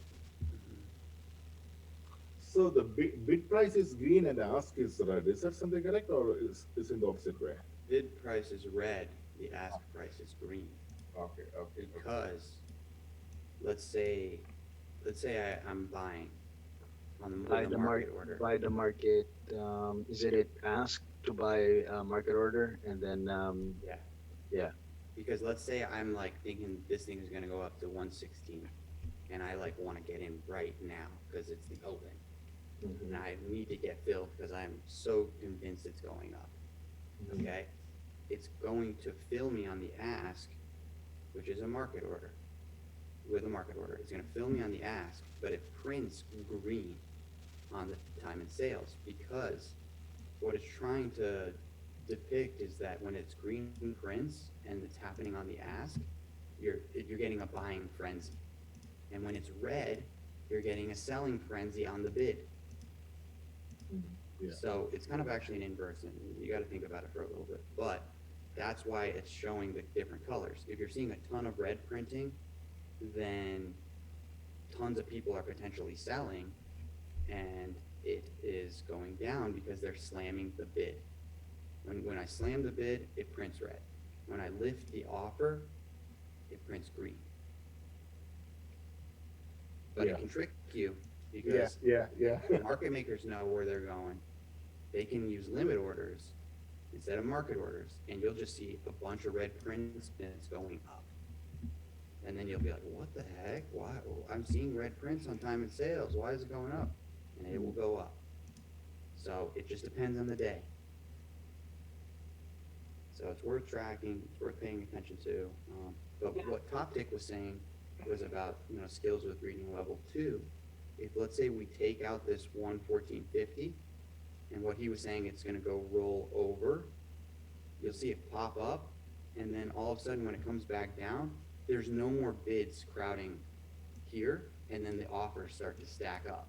So you'll see at 50, at this like 11450, let's say this was 11451, you'll just see like 10 people sitting right there, and then you only see one guy with one order on the bid. So it tells you right here, there is no more buyers. No one is buying at that price level, and then there's a bunch of sellers. So that's where you're watching the reaction here, and then you glance here. And you watch it here, and then you glance back here. And that's all you're doing for about 30 seconds at this key level. Just like that. And then through your peripherals, you're seeing red prints or green prints. And you can glance down here where you see some big orders going through, and that can give you some clues too. But really, you're looking at the bid and the ask at the current price, and you're trying to see, okay, is there a ton of guys stacked up on the offer, and now there's no more guys on the bid that are ready to buy, or are we going to go through 11450 and there's still a ton of people ready to buy because we think we're going to 116? So, that just another thing you practice. That's why recording your screen is really important, because you can go back and watch the open again, and you can watch these numbers moving around again. So those are just some different techniques for tape reading and order flow analysis.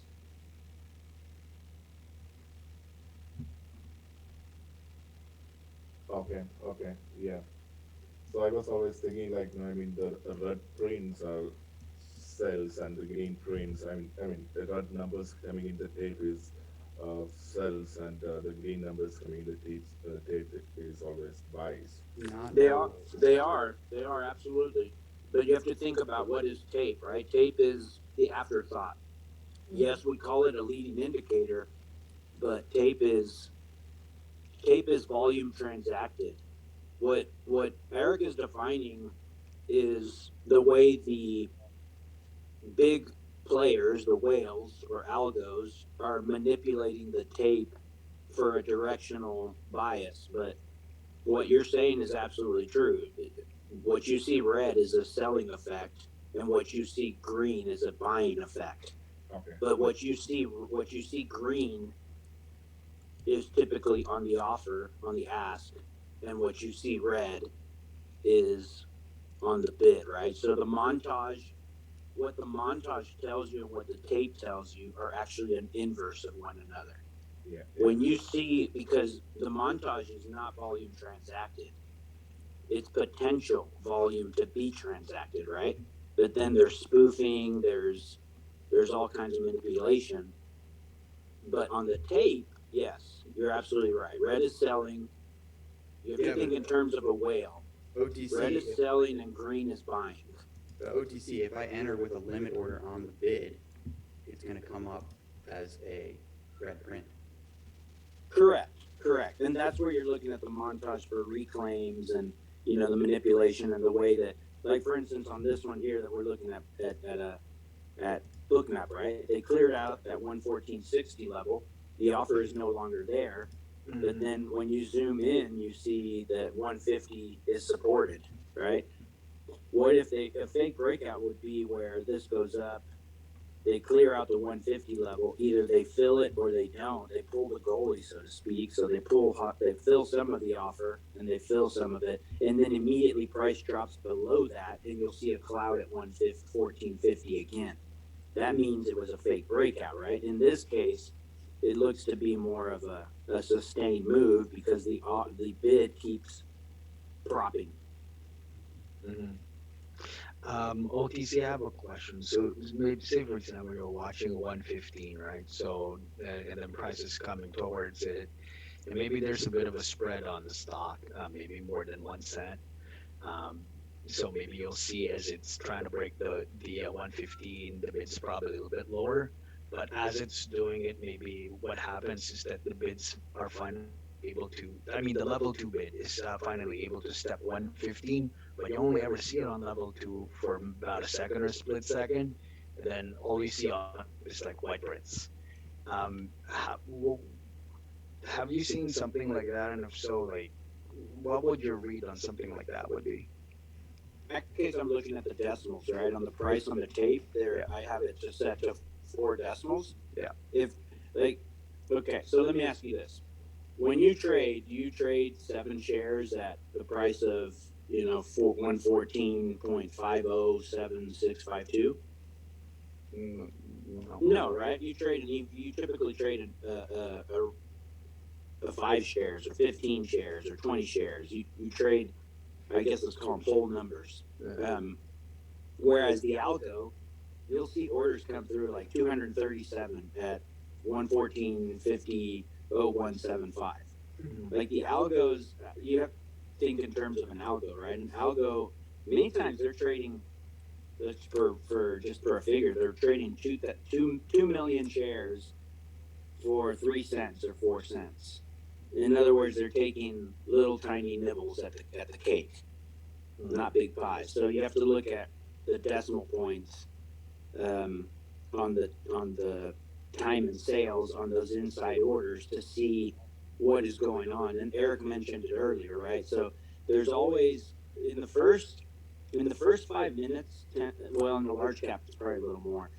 In the first 15 minutes of price action, you can distinguish who the market maker is, right? If it's FADF or if it's, NASD or if it's Edge. And then after that, you can see when those inside prints come in. So let's say the market maker is FADF. So FADF will put in a bunch of prints inside, and they'll move price up, and they'll do it to a whole number, like 115, right? And then immediately you'll see EdgeX come in and buy up higher, 114, 115.01, 115.02. And then the price will drop, and who comes back in to support the bid? The main market maker does, right? FADF does. Like Eric was saying, what is he telling the syndicate? He's telling, if you EdgeX and you NASDAQ buy higher, I will support your claim. So every time the price drops on you, 3 cents, 4 cents, 5 cents, I will kick in my algo to support your bid. So buy higher, right? He's telling EdgeX and NASDAQ buy higher. Why? Because I'm moving the price up and I'm bringing you along with me. That's syndicate. That's syndicate buying, right? They play in cahoots.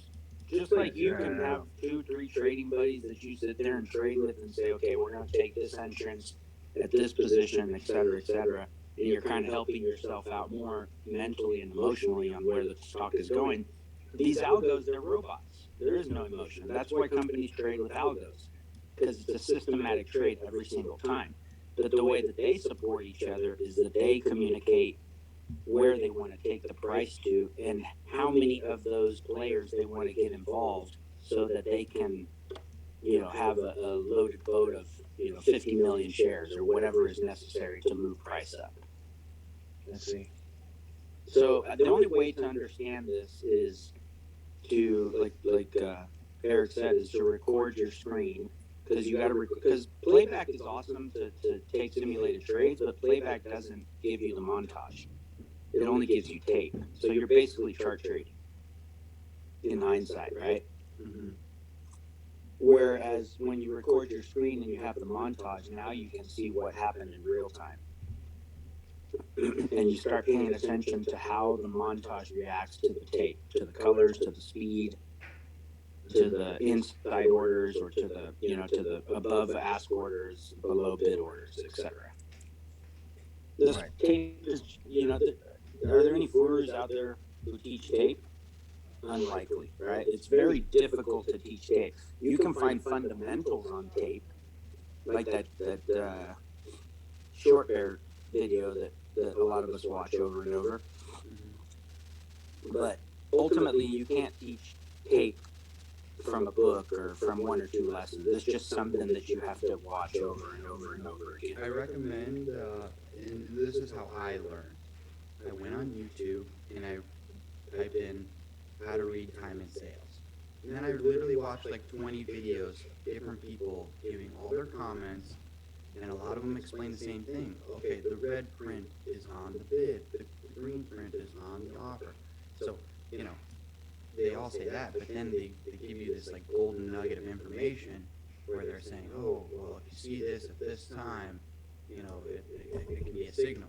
And so all I did for essentially a month straight was look up videos on time and sales, and I researched time and sales. And then after that month, I watched and looked up videos on level 2 in the montage for a month straight, reading it, seeing about it, the stacked orders, the ladder of the level 2, everything to give you clues of when you have a strong level 2 or a weak level 2.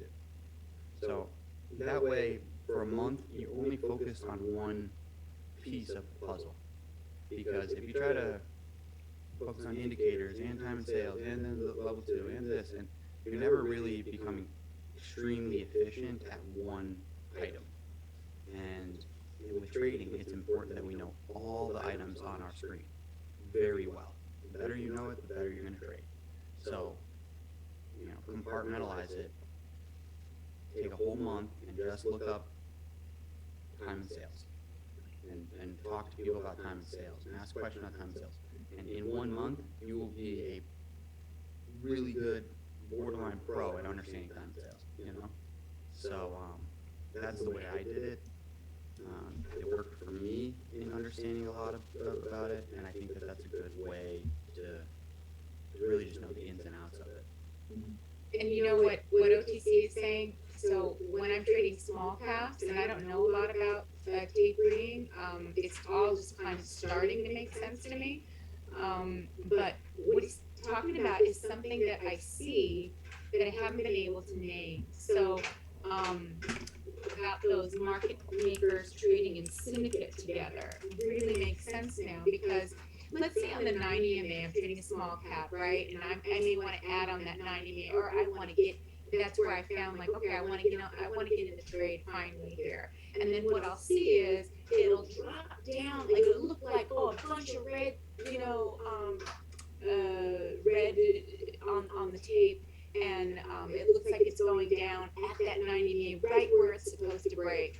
And then it'll go down like 3 cents really quick, very speedy tape. And then it will push right back up. So what he's saying is like they come in and they buy back together at those prices, and it'll go above the 9, below the 9, above the 9, below the 9. And I go, all right, I don't like this kind of tape action for me. I recognize already that I don't like that it does. Oh, you know what? This a bunch of red is coming through on the tape, but yet it keeps going up. But it does it like it's gonna fail, but then pops back up, and then it's gonna fail and then pops back up. And I'm like, you know what? That's not my trade. I don't like this. When it confirms, I will get in, but I do not like it. This is not my trade. I'm out, because I know that I'm not at that level to read right there and go in with size. And I don't want to guess. Like, I'm fine to take a good trade and lose a little bit on a, 2 cent, 5 cent, 10 cent, or even a 20 cent stop. I'm okay to take a good trade with conviction, but I am not okay to get in a trade and start a guessing game. Yeah. So Jonine, something for you for the future is just keep this thought in mind in small caps, and you'll find your way through that knowledge and experience of tape reading, right? It'll take time. But in small caps, this is one of my key thoughts. Often the scariest trade is the most lucrative RVR, right? And that's because of what Jonine was just defining, the scare tactics, right? They'll push the price up, clear everybody out, or they'll wash the price down and clear all the longs out.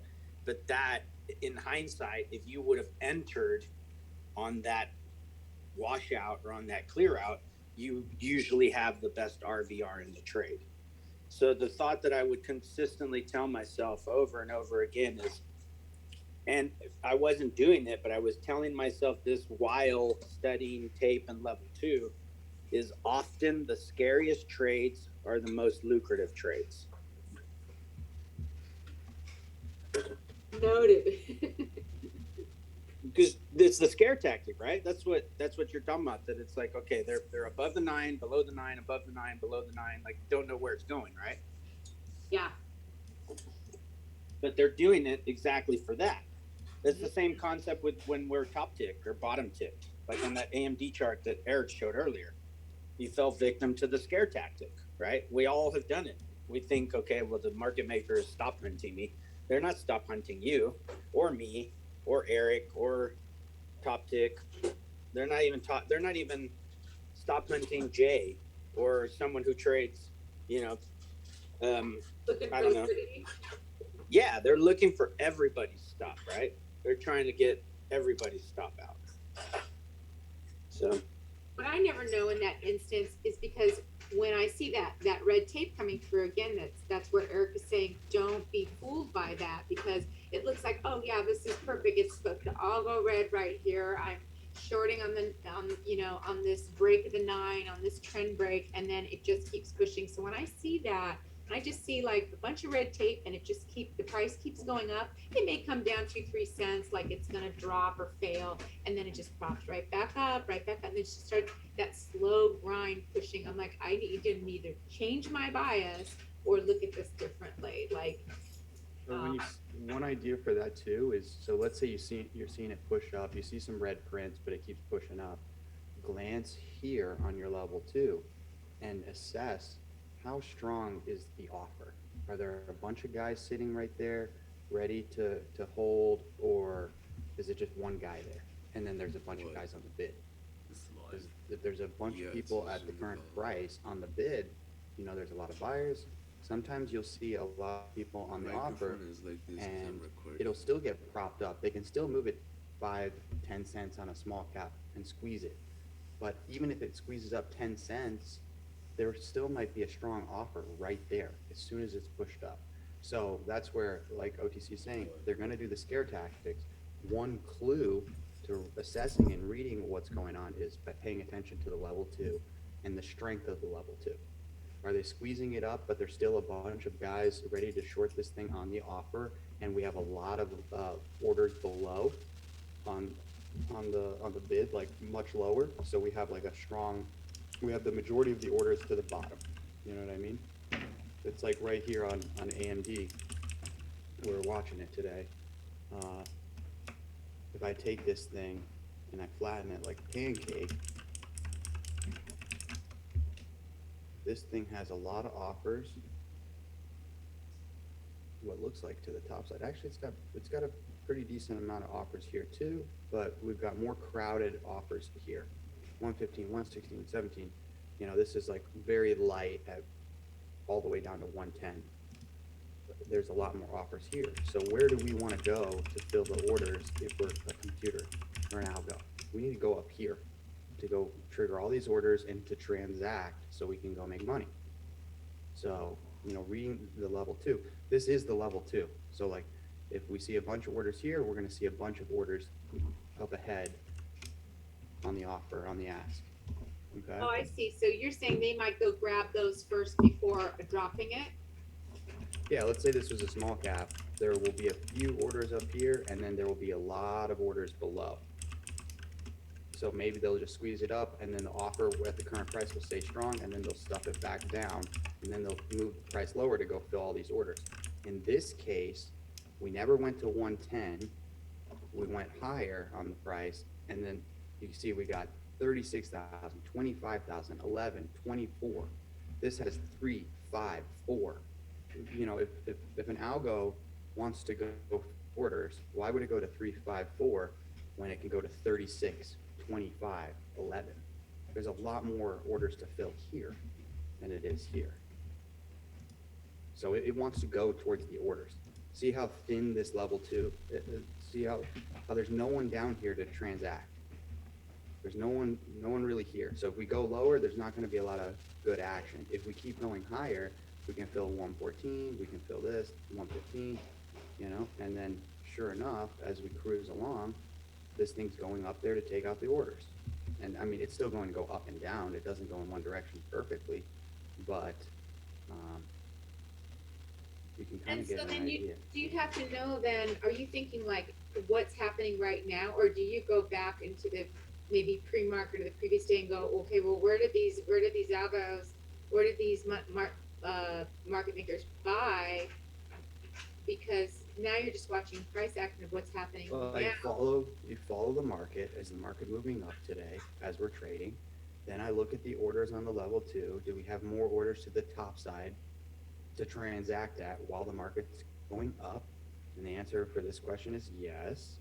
And then I'm looking for a strong bid for strong buyers, looking to buy and transact. And then I'm using daily levels and value zones like this, saying, oh, there was a lot of orders right here. There was a lot of orders right here and here, so Yeah. it's a combination of all those things. Now, in regards to what market makers are trying to do with manipulation and all that, wouldn't you be mindful of how they would typically behave on whether or not it's on a trend phase or a channel phase? So for instance, you guys already know that with the trend phase, it doesn't respect support and resistance levels. as well as a channel does. Mhm. And that's why it's always easier to get in and to ride the wave than it is to instead to trade a channel, right? Because with that, at that point, with how lateral everything is, they are looking for waves the long and short side. So when you want to be wary in regards to where the level two is and the tape is and where they want to seek those stop losses if you know what phase you're in. Yeah, 100%, 100%. You know, there's not one thing that works perfectly in trading. It's the combination of all those things, exactly like you're saying. Oh, we're in a trend, we're taking out offers above because we're moving higher. Or we're moving sideways, we've got a clear support and resistance, and, you know, you got to be careful trading in between. Reading the tape might be a little bit harder. So, you know, Yeah, so the it's combination. obvious though in regards to like at least when you're trading in uh like when I see that, oh, it's not in a trend anymore, I'm just gonna automatically assume it's in a channel, and then I'm gonna be like, okay, where's the top channel and where's the bottom channel, and where could the market makers possibly try to trap the shorts or the longs to or the algos to trap the shorts and the longs to make more money, or where's the final move going to be where they're gonna stuff everybody out. This is for at least small caps, but I think it's a lot easier when you can think in phases, whether or not it's in a trend or a channel, because you know how the manipulation, if you're aware of the manipulation and the type of manipulation that happens in those two different phases, you can uh, be a lot more sure as to not to get caught in the middle of that range if you are in a range, or not to do a counter trend when it is trending up Yeah, or down. 100%, 100%. All right, guys, I think we have discussed a lot of good information today. Plenty to think about, plenty to study. Um, I think we should call it a day here. If you guys have Real quick, questions, yep. yeah, I have one thing to say. I just have one question for Top Tick and Lily. You guys free tomorrow to meet? If we can, I have to update you on the project. So Yeah, no, I'm free tomorrow morning. okay, I'm busy today, so and I'll work on it on Yeah, that project. yeah. I'll message you guys. Okay. Okay. Cool, cool, guys. I'm glad to see you guys all working together. That's really awesome. I'm hoping you guys figure out some secret information about the stocks that you can teach me. Who knows? Thanks, Uh, Eric. Thanks, everybody. Yeah, Amazing. thanks everybody. And we will reconvene on Wednesday. You guys, if you're new, get a mic going, send me charts. You know, when we're doing these meetings, as you can see, you know, you're free to